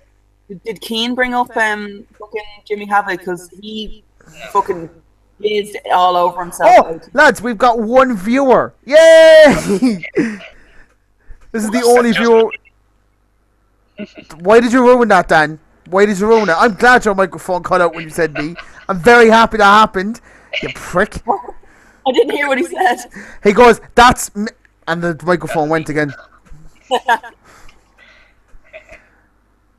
Oh, well then. Fucking. Should we keep doing it to the camera? I'm doing it to the TV screen. Does anyone else feel like it's a personal attack on you when he flips off the camera? Fuck Ollie. Oh yeah, because is the cat. Wait, can I ask? Am I the main person on your screens when you're doing this? Yeah, main person on mine. Yeah.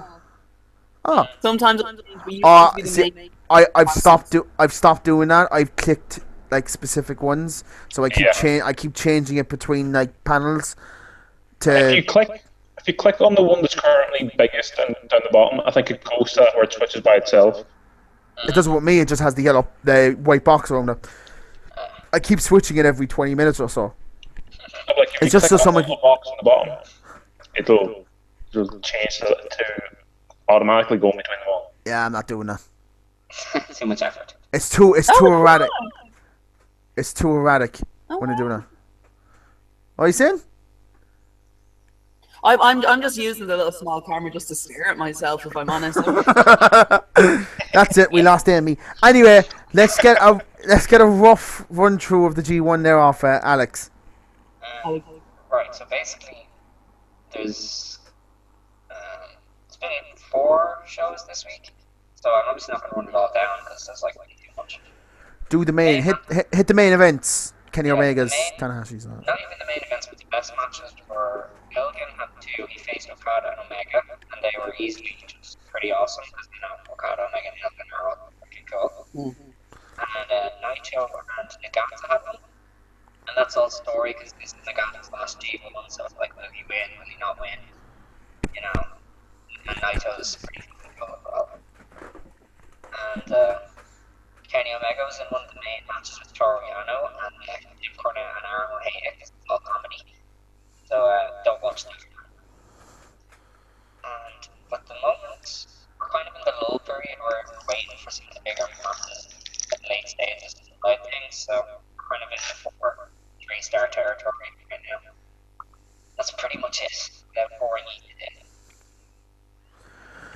Right, I got half of that. Oh, fun. So I'm just going to agree and move on. We all concur. Yes, I'm gonna, as we get on to the next segment, actually, because I want to talk a bit more, because I think we talked about it at the start, but I don't think we talked about when we were broadcasting. It's the Dave Meltzer shit that he's been doing, where people have just been internally offended at the fact that he doesn't think Shawn Michaels is one of the best ever. He didn't say that. What he said, yeah, I know. What he said was, anyone. What you said. So what? Basically, the overview, because he says it a lot. He had to repeat this a lot because people weren't fucking reading his tweets. He basically said Shawn Michaels, yes, is one of the best in-ring performers ever, without a doubt. But he is not one of the best ever based purely on drawing money, because he didn't draw money. No, he didn't draw At least not that much compared to your Austin Rocks, your Okadas. That's my Japanese level of that's gone. Hogan, Bruno Sammartino. Like, it's just, you know, like, I get where he's coming from. You can actually say that about Eddie Guerrero though as well. Yeah, but he never drew. So He did. Oh boy, he drew when he wasn't in WWE. He drew more in He drew on the Indies, like. Yeah, but when he went to WWE and they put the title on him, because even he had said it himself that he knew he wasn't drawing numbers. But he was an amazing in-ring talent and performer. One of the best of all time, easily, but he's not. Exactly, yeah. So, like, you can't fault Smeltzer for what he's saying. People draw, you never make money. Yeah. So the thing is, though, people keep asking him as well, who do you think is like the greatest draws of all time? And he doesn't give an actual answer. He keeps saying August 5th, 2009 Observer. I'm like, I can't look at that, Dave. Give me the fucking answer. A little bit of me is like thinking, I wonder if I still have that magazine. If you do you think you have it? I have an entire corner of like power slams and observers and stuff. I love Paris. I'm not going looking now because the spiders in there. And Well, no. Well, the spiders in there. Okay then. I'll check for next podcast and see if I have them. Yeah. But like, We'll find out what the biggest draw was. What month is it? August 95? August 5th, 2009 Observer. August 5th, 2009. All right. Is it understandable though that he never? Say that again? Say it again? You'll have to repeat that whole thing again. Can that question really be answered? No. Because it's constantly changing. Yeah, and even then, the definition of drawing in terms of Frank Bosch and drawing in the 90s Stone Cold are very different. Like, the question that should be asked is, who was the biggest draw of, and then a year? Yeah. Like, Not even a year. I mean, maybe over a 5-year period, because that's how wrestling seems to go. The only time that really changed was probably the 80s when you had Hogan and Flair. Yeah. So alright, so if we're gonna, in a sense here, like, if you were to probably guess, who do you think has been the bigger draw between Hogan and Flair? Well, what Dave Meltzer says, as I bring that up seamlessly, he said, more money inflated over career, wouldn't it be Ric Flair, the longest career in huge houses? That's what he got asked. That's what Dave Meltzer got asked. He goes, Hogan was a bigger draw, but Flair gained more money over career, so to speak, because Flair never. He had a longer peak. Yeah, he had a longer peak, and Flair's name still holds significance nowadays, whereas Hogan's story, which is dead because of what happened. Well, that's his own downfall though as well. Like, so. I still say that was a cunty thing to do. I did not think at all he was racist after that whole video thing, at all, not at all. Especially as well when I wasn't even thinking of the racism. I was just thinking of the shitty porno of sleeping with your best friend's wife. Yeah, but he let it happen. They were into all that kinky shit. That was Sorry, Dave, Dan. Not where we want to be. No one wants to no. No. Unless we talk about it better. Oh my god, you had a Chris Benoit. Yeah, I can agree with that. Don't mention either. Who mentioned Chris Benoit? Who mentioned fucking Chris Benoit? I mentioned him, but in a sense that that's what he wants to do to Hogan. He wants to Chris Benoit Hogan. Yeah, but I think that was only at the start, and that's slowly been taken away now. It's like... Yeah, it's because they probably do want to re-induct him into the Hall of Fame now. I don't think... No, they won't really re-induct him, so to speak. They'll just sort of, they'll slip his name back in there and hope no one noticed. They'll slip his name back in the fictional building that is their Hall of Fame. Here, you can have your ring back. And erase all of the news report put out into the big news people that he'd actually been removed in the first place.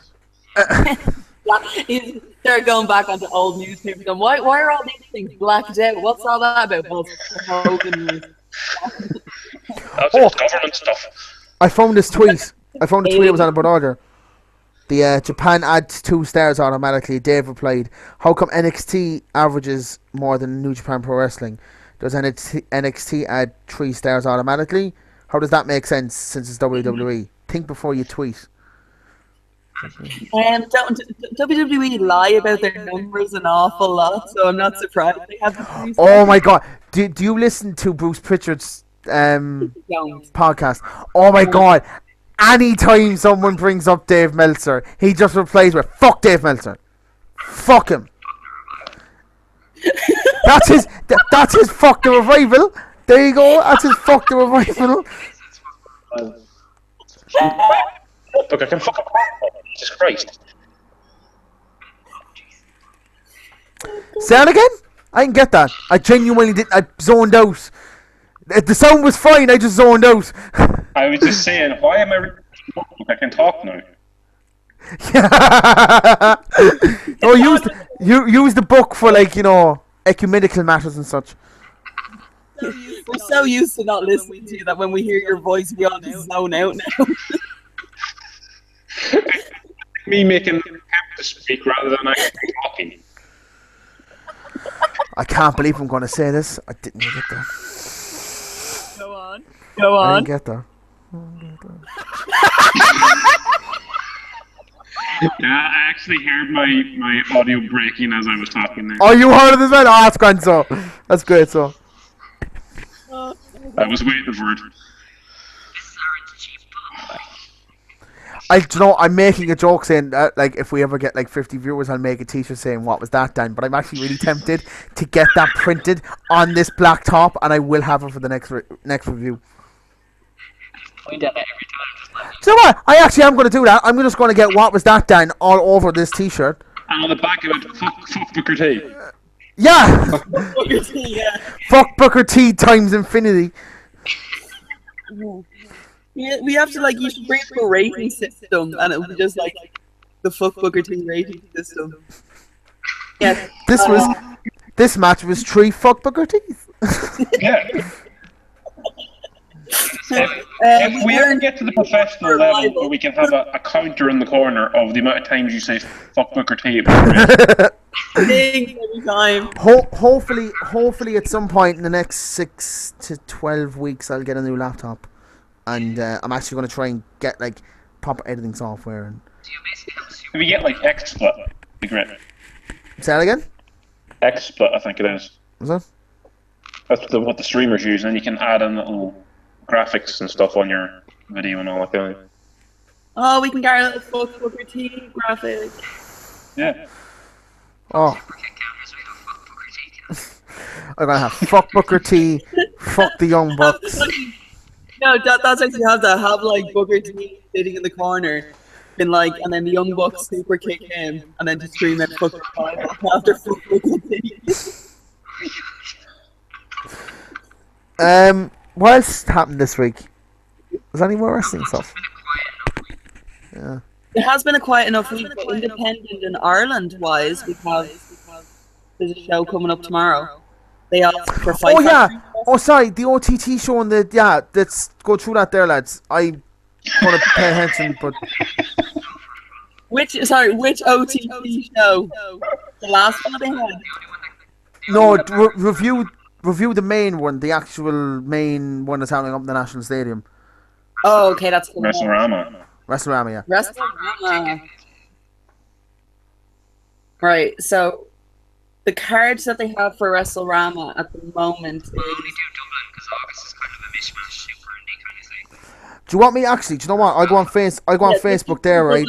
The Dublin show. Yeah, I'm not 100% sure of what the card is for Belfast. All I know is that they're getting British Stronghold versus Kings of North, and we're not, and I'm pissed at that. Yeah, we're getting British Strong Style and then Machine now. War Machine and Jeff Cobb. Yeah, it's even better. No, don't get me wrong. That is going to be a cracker of a match. I just would like to see them go against Kings of the North again. I think they're probably just not doing it because the heat factor. Well, it's also because of the fact that Kings of the North have their tag match against PK down in Dublin. Yeah. Which I think is a solid indication that CPK are not going to win. And it's purely just for the book of the match that they have up in Belfast, because Kings of the North are faced technically up in Belfast. Yeah. When you go, if you go from a Dublin show to a Belfast show after screaming fuck the North, and then you realise, holy shit, we're gonna get hopped on if we say anything, which nearly happened. Oh, Did it? Yeah, there was 4 of us drove up from Dublin, and we were cheering on the session lot, and she was against El Ray, I think it was, Katie El Ray, and yeah, it's just me and Ali were literally outside, and the 2 Nordy lads were they're the fucking session marks, and then they just tried to start on us, and me and Ali were just no, we're too fucking tired, piss off, we're going back to Dublin. She was right. The only good thing to come out of Belfast is the fucking road to Dublin. He left. He Brilliant. got so much fun. He's definitely putting us going to But bear in mind, alright, so the cards that they have for Dublin is I'm trying to find it here on Facebook. Matson. Oh, here we go. We have. I actually have. Oh, do I? No, I don't. I have got the Belfast show. That's the wrong fucking show. Alright, I have Matt versus Ricochet, Angel Cruisers versus the Cutest Tag Team, Kings of the North versus CCK. Session Moth versus Katie Harvey. Which should be the main event. Yeah, Jimmy Havoc versus Paul Tracy. Triple threat. British Strongman versus War Machine and stuff, and Jeff Cobb. Then there's a triple threat: Haskins, Skrull, and Smile. Which, if Martin, I counted 2 tag matches. Are they? Yeah, they're facing Jody Fleisch and Mary Storm. Oh, yeah. Oh, and then there's also lads from the Flats versus Zach Gibson and Charlie Stone. Or Garrett, if we're to go by what work he said last month. That was a fuck up. They're the ones that I can remember. There probably is more. But I'm very, very excited for the triple threat match. Because there will be. Do you know what? If he does, I know I'm going to be fucking crying, and if he doesn't, I know I'm going to cry. Don't get me wrong, I would love to see Haskins win. I prefer to see Martin get champ, even if it is just for a month or 2. I just have a hatred for Ryan Smile now. He can literally piss right off. To be fair, that's Sorry. Over person in Dublin, I think, when it comes to OTT, and that's quite shocking. When you can, I can't. no, well, when you imagine where he is everywhere else, and Dublin is the place that he has admitted that he is most over. Yeah. You're kind of Jesus. My first show actually was when he made a surprise appearance to face Matt Riddle, and I was like, everybody's losing their shit. I thought I would be the only one. Oh my god, I was the first person to start screaming when his name popped up, Butch, and laughed because he heard me scream because I saw Skrull's name. I've heard you on the free VOD, I was like, But okay, I will say this. Me and Ali are the 2 loudest people when it comes to the VODs because we're right in the front row. Constantly at us, and I was told by a source here a very non-people comment that I made on camera that was edited out of the show. It was. I'm gonna tell you what it was because it was when Kings of the North had come out. Damien Corbin had walked by us, and I had turned to Ali, not noticing the cameraman, and said he might be a prick. but he's a prick. I would want to have inside me. And it was only then when we noticed the cameraman kind of laughing, like shrugging his shoulders, and I was like, oh. That should have been kept in. That was a funny way. And it was like, what happened was, normally when the camera follows him all the way around, and after I made that comment, when the camera cuts to a different angle, I was mortified. Decent. And then also I will say is I think Born Wasted was probably one of the best shows ever, purely because of the fact that I had Trent Seven sitting on my lap. So yeah, life made. And I have the photos as well. So I'm really happy. The professional photos from John Morrissey, a TV photographer. I'm like, actually, some of the photos I made to come out of OTT are incredible sometimes. They are amazing. John is a fantastic photographer for them. What helps as well, it's a really, like, it's not dark as such, but it's like, it's blackened out very easily in the back. Oh, it's perfect. It's just brilliant. It was the same as when CCW have done a handful of shows in their, was it the Savoy? No, they didn't even do one, they just did the one in the Savoy in Cork City. They have a couple of photos from that are just fucking incredible. Because that had like 3 floors going up as well. Yeah. And most of them in the corners look great. So at the corners there's one shot. It's fucking incredible. I have to go looking for it. It's like 4 years old now, like, but I have to go looking for and find it because it's just brilliant. Definitely, I think so. I started going to miss the Cave if it does end up going. Actually, so that's the Voice show. That was my very first wrestling show. I haven't said that I was a wrestler this entire podcast, so. Yeah, it would be a podcast without you mentioning that. Just putting my shit over. Because we haven't talked about CCW this time, that's the only reason. Yes, it actually is. Although, to be fair, who did they get for the next show? Is it Drew Annex? I care! Yeah, the next show, I think they got Drew Annex. I actually keep saying I have to go down to the CCW shows, and then I just don't bother. Go down with Keane next time, because Keane absolutely loved it the last time. Oh my god, right, we were going to Keane's coming out for the next one. Well, he's planning on, but he doesn't know because the McGregor match is on the same night. Yeah, so it's a bit dodgy for him to get back in time for it. So don't blame him.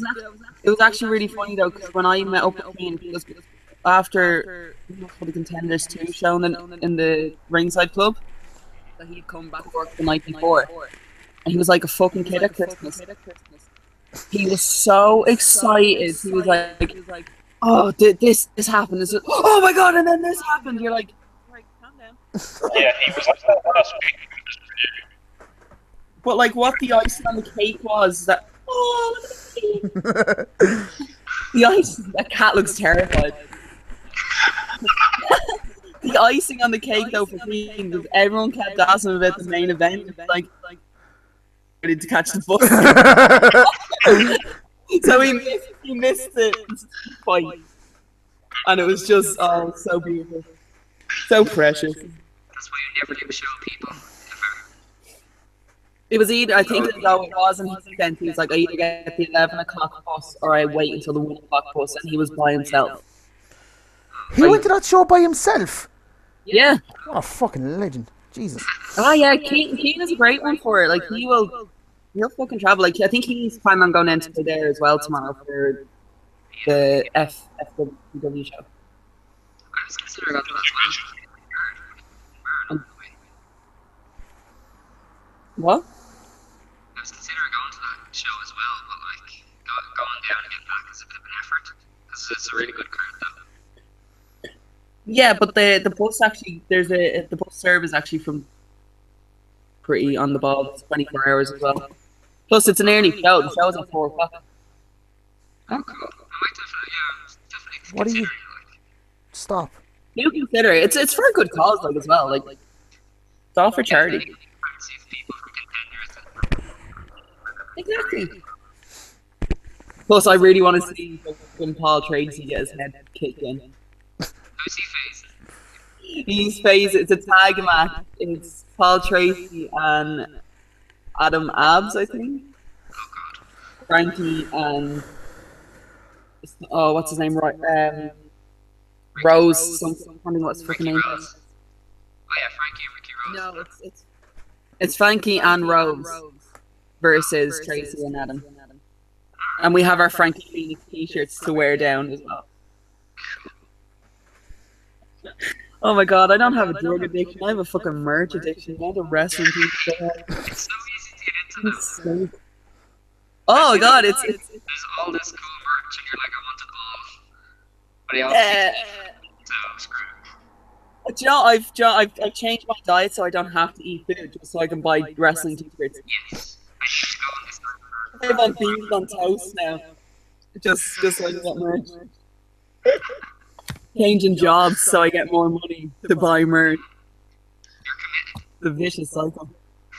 And Seth Rollins has a new t-shirt out that I have to get. Well, the Burn It Down shirt, I totally want that. It's so cool.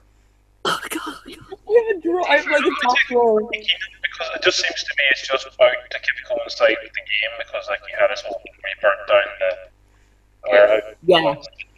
Yeah. A bit cheesy.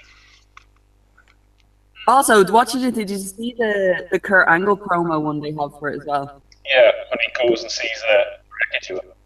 Yeah, but like everything is burnt down, then he finds his boots, which are like fine. I'm back in the ring. That's because Kurt Angle is a god, and nothing can get burnt when you are a god. That's blasphemy. Jimmy Havoc The only god around is Bray Wyatt, apparently. Does he even go up, or did he declare himself as something else? He's a prophet. He declares himself as something fucking new every couple of months. You fuck off. Jesus. You're redneck banging JoJo. He's doing well for himself. Can I just say that lucky bastard? Do you ever does anyone follow her on Instagram? Do you ever see like any of her pictures before Raw?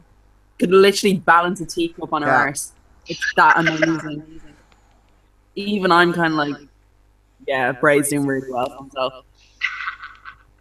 Like, he fucked up his family life, but Jesus, he has JoJo to Yeah, he destroyed an entire family unit, but fuck it, he's got JoJo. So. Have you seen the arse on her? Like, come on. There was one of the shows, it was one of the pay-per-views where she was announcing and he came into the ring and she gave him this look as if she would have killed him. I'm gonna go down on you later. I think we really have gotten off topic now. we have really nothing else to talk about, so we're just fucking freestyling for the next couple of minutes.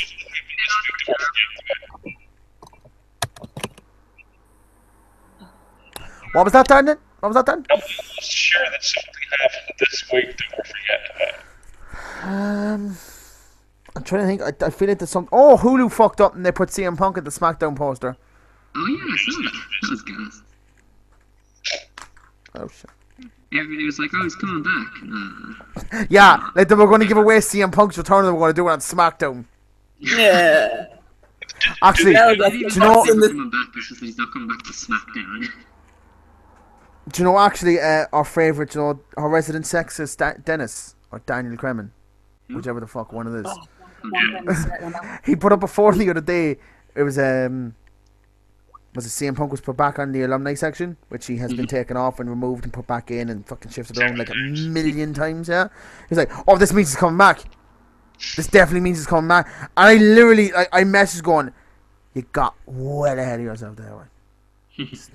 A little bit too, and he was arguing with people like, this means he's on good terms with the company. It means he's coming back home. And I'm like, he's suing the doctor. Sorry, no, but it was fucking stupid. Oh, on this day in 1982, Andy Kaufman attacked Jerry Lawler on the Letterman show, which is my favourite wrestling celebrity segment ever. No, actually, I think Lawler has said this loads of times before. He actually had no idea what he was going to do. That's because Andy Kaufman told fucking no one. But this is what he was doing, I think, when he was on the Jericho podcast. He was talking about when they were doing Half the Moon. And Jim Carrey stayed in character for the entire show. So he actually, like, Lawler and all the whole thing, and Jerry had no idea what was going on, like. He just hated him. Days. And it wasn't until after the movie Jim Carrey invited him out to his house, apologized, and gave him a load of like Elvis stuff as a gift for actually putting up with all this shit during the movie. Dazed. Dazed. Good guy. Yeah. Did you know that the Bushwhackers are the only people to have both a 5-star and a minus 5-star match rated by Dave Meltzer? The Bushwhackers are the Is it the 5-star same match. match? Before the Bushwhackers came to WWE, they were, from what I've read, the most hated tag team in most of America. They were badass heels, apparently. And when Vince got his hands on them, they were like, "Your faces now." Yeah. For any collectors of figures out there, you can currently get the Bushwhackers pack for €5 in Smiths. Nice. Never gonna buy that. There seems to be nothing left. Yeah, we've marked out our OTT, Shield, stuff like that. I think we're done. I'm still not going to ever be over that Shield fucking bullshit. No.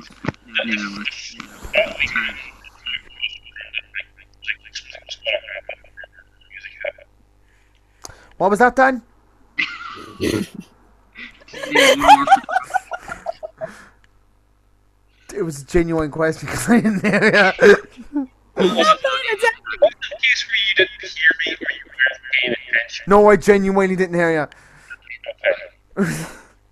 Basically, what I was saying, like when they went to go to this pub, and then this is music hit.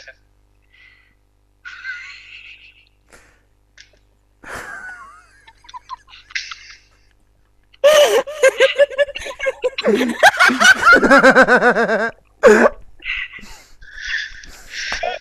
hell.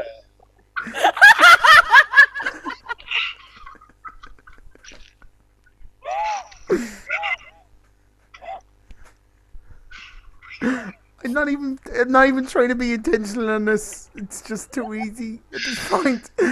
I genuinely, like, some of the time there and at the end I was like, I couldn't hear you, but I was leaving a go. But now it's just, why not, like?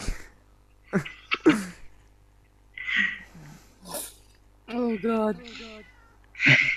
What? 1 second, then, lads. Cat, if you jump out the fucking window, I'm going to kill you. Because the window's open because it's way too warm, and the cat is eyeing it up like. Get back in. Yeah, you fucking better. Actually, do you know what? No, I'm gonna bring you around this way. Fucking.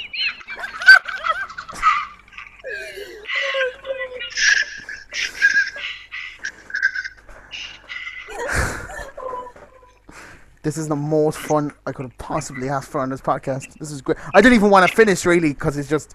I'm just going to get some random facts here off fucking... Actually... Yeah.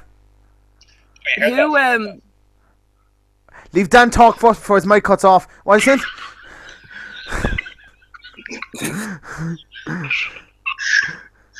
No. That doesn't matter now. That fucking doesn't matter. I was just gonna say, what was it? Because all of us are on the forum. What was everyone else's views of Kirk's views on Born to Be Wasted? What did he say? Show that they'd ever like done. It wasn't their best show by any means, though. But it wasn't like the worst. The worst was probably the early one when they were still all talent. They were probably pure. Yeah, I think like his kind of view on it was everything just kind of fell short. Like they should have been building up to WrestleRama, and it was just everything just didn't work at all.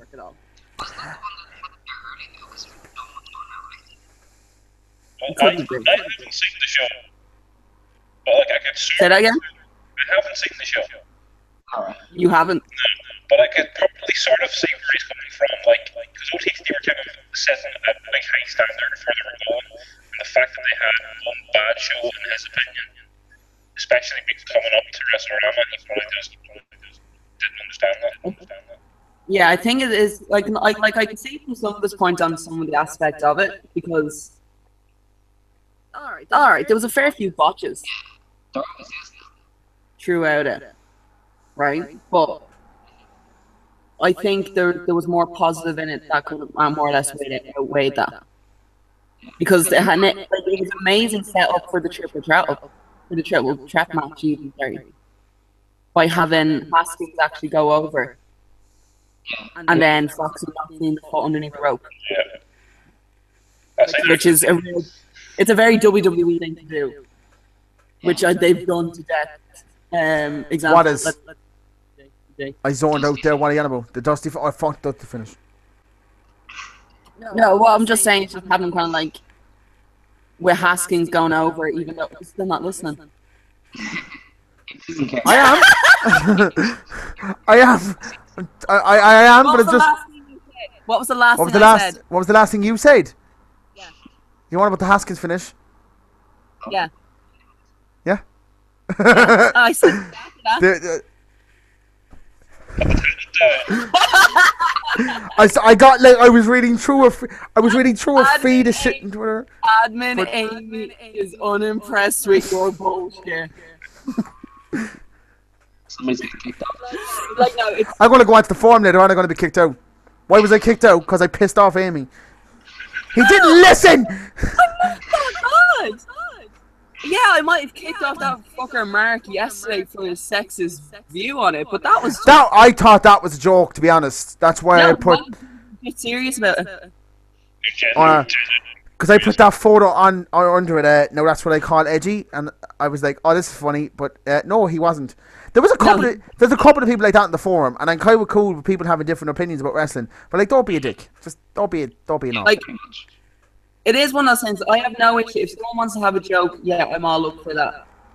But if you're going to just be laying out and being sexist and it kind of insulting to new members of the forum, yeah, I'm not going to do that. I don't like that. Do you know what I've noticed as well? I've noticed as well a lot of the people that have these views are the people that barely post on anything. Or he was only he only joined the forum like 2 months ago. That was his first view that was his first post in 2 months. I'm very into the forum at the same time, but very outside at other times. I've been in that forum for at least 2 years, I think, at this point. I was in it more or less as a start. I get dragged into it and everything. Anytime I see someone's mentioned my name in the forum, it literally means I'm gonna get a fucking angry message off somebody now because I have to block them. I was actually in that. I've been in that forum since just before OTT started, because from what I can remember, I was the only person to talk about Irish wrestling, actual Irish professional wrestling, on that for a short period of time. I am, and I'm admin of it.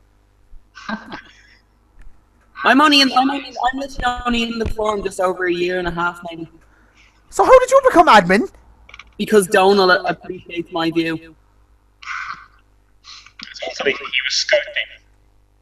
It got to a point where I think it's because anytime there was arguments happening on the forum, I was getting involved, trying to calm them down and stuff like that, and Donald decided to make me an admin on it. Yeah, I couldn't have that responsibility because I just keep stirring shit. So. Oh my god, the power went to my head so fucking quickly. I am your god now. And anytime people acted up on it, like, I'd get involved, and it would always be the same thing. You are like, you're just a girl, and I'm like, I'm admin. And then they back off. It's like a dog in a corner. That was my favourite part of a couple of weeks ago when Daniel was going mental about women's wrestling and Katie Harvey came in and he was like, I didn't mean that at all. I was just like, oh, fucking. So fucking quickly. It was the same as the other fella, that fucking dickhead as well, who posted it. There was like 100 comment thread and everything on it. I can't remember what his name was. It was just after Daniel did his shit. Oh, Lee. Lee Francis. Like, why? Like, let's be honest. We have I stand by the fact Katie Harvey's the best professional wrestler in this country, bar none, men and women. But when you have someone like that, when you have probably one of the best wrestlers, very underrated talent in Europe, because you see all these names getting thrown about, and you never see her name getting fucking tossed about. Like, I know I boo her at every OTT, but Jesus Christ, I love her as a wrestler. She's incredible. She's a good Amazing. Oh, yeah. yeah. So I think she's one of these people that has like no hope of ever being a face. She's just resting bitch face, resting cuntiness for like the entire. She can't function any other way. She's a bitch 99% of the time. She's a lovely person. Oh yeah, she's a lovely person.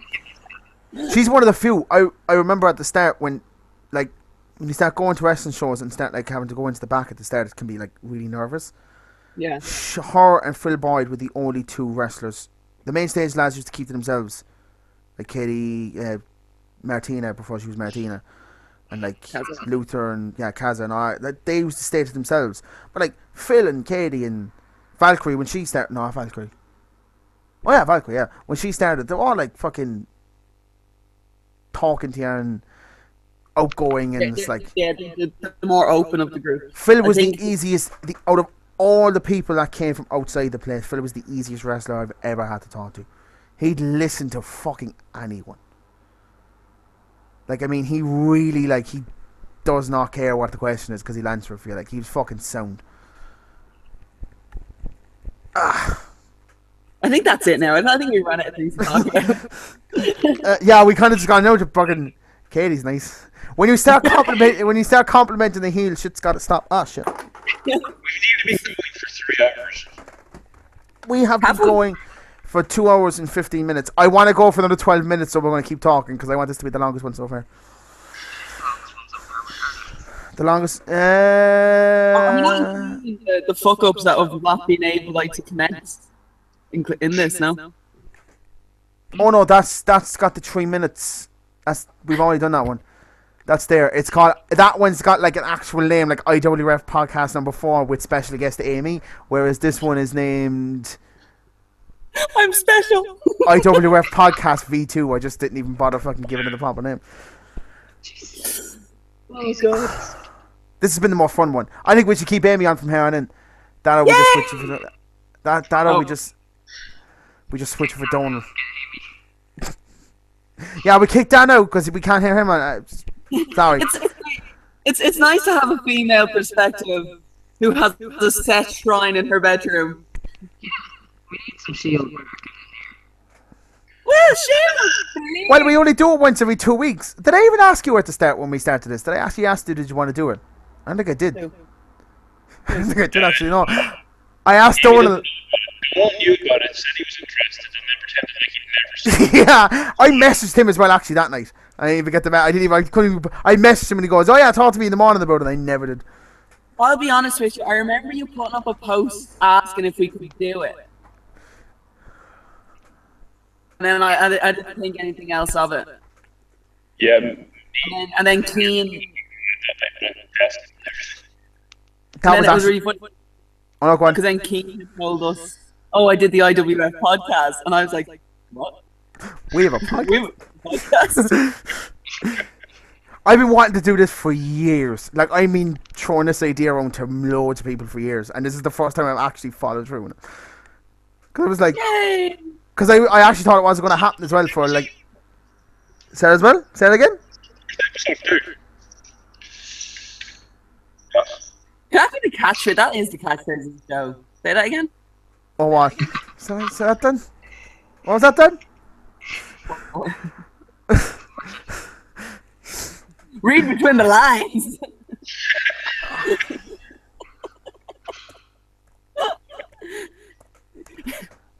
What the The greatest thing Jack Black ever gave me in School of Rock. I actually still use that to this day. It's just read between the lines. Read between the lines. Yeah, this is the longest podcast now. Hey. Yay. The first one was 1 hour and 41 minutes. The second one was 2 hours. They're actually getting longer and longer as we go along. And some weeks we're having less to chat about. Some weeks we're having. No, he hasn't. I think we're. If I do come back in Be gone. His laptop broke. Don't say my laptop broke down. Can you hear me? We can hear you, but you're Oh, I'm back. Last week my laptop just went near the end. If you actually watch it right to the end, my laptop just goes. And if you heard me inside the bedroom going, "What the fuck?" I thought the electricity went at the start. And I was like, "No, everything's fine." It was like, "The fuck happened?" And then the laptop just turned back on, and it was like, "Are you fucking curious?" I think if I do come back in 2 weeks' time, I'm gonna make sure I have notes made. You should. Like what we get to go about. Well, I actually did. The first week we did it, I had no notes. I just kind of walked off my head. The second week, I actually had notes, a list of things we were talking about. Yeah. From Raw, SmackDown, and the pay-per-view. Last week, I just had the pay-per-view. What? This week I even had notes. Yeah, even he has notes. But then this week and last week, it's just been the pay-per-view and a bit of Raw. Yeah, I think I'd like to use this one, like, remember, please I'll have, like, Wrestle-Rama out of the way, and I'd be able to, like, go over that, voice my opinion on if I'm going to be happy or not. With Squirrel. Well, from here on in, so Amy's on the podcast, yay. We've got 3 A's on this podcast. I love as well how it is. I had an idea in my head that, you know, we'll chop it and change it between members of the forum. So last week it was Keane. This week it was you. Next week it was going to be Donald. I was going to try Kirk another couple of weeks. And it's just Amy came on and it's just like, nah, but keep it running. Amy gone. We're going to keep Amy. Yeah, it's too much effort now to chop and change it, so... After the struggle of just getting me to connect, we're like, nah, fuck it, we're keeping her. Yeah. I have to actually get someone to make us a logo or something because at this point it's getting... I asked this last week and you said, I don't know no one. She was on The design. Say that again? Jade Costello Designs. This one. Or... I don't want to pay... Hello, I don't want to pay anyone. I'm poor. I don't need that extra fucking...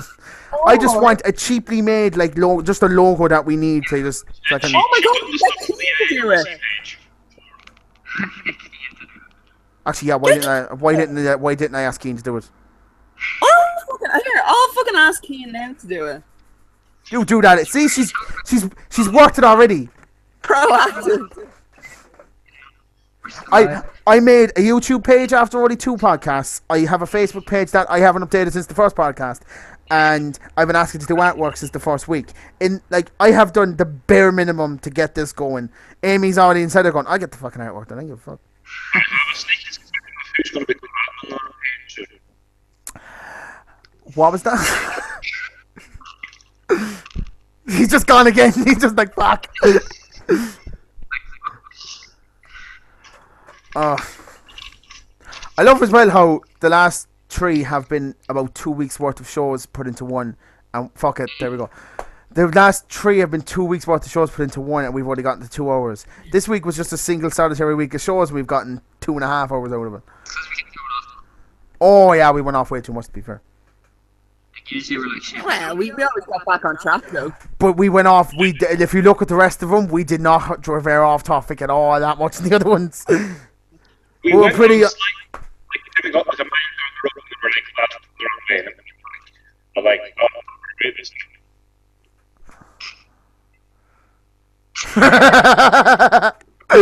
business. Amy completely missed that, but he just kept talking. Man.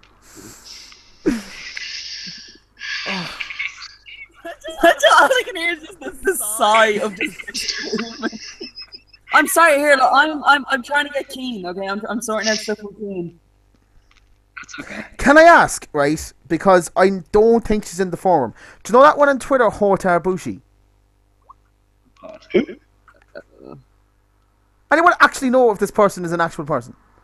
Jeez. Anyone know her? Shit. No?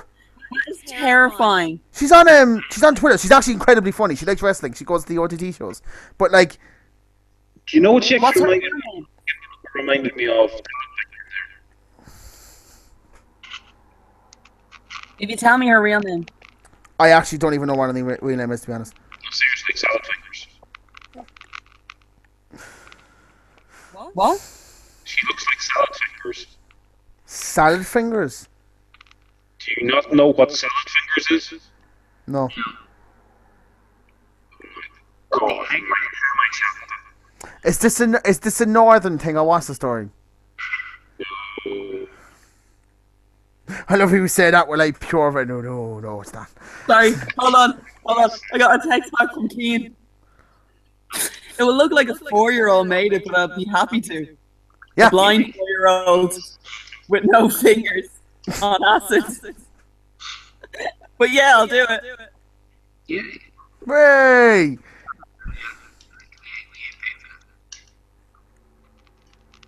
I'm not even bringing up payment on this. He's just gonna do it.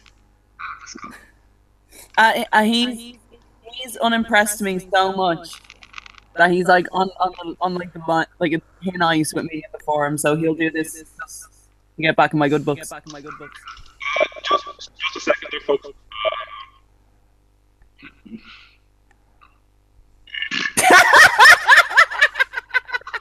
The fuck is? Oh my god! Oh.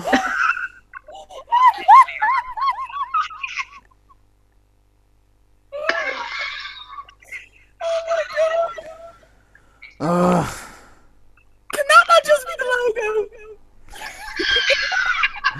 This is sad. Oh. Oh god. There is a similarity, yes? Yes, There is, to be fair. There is, I give you that much.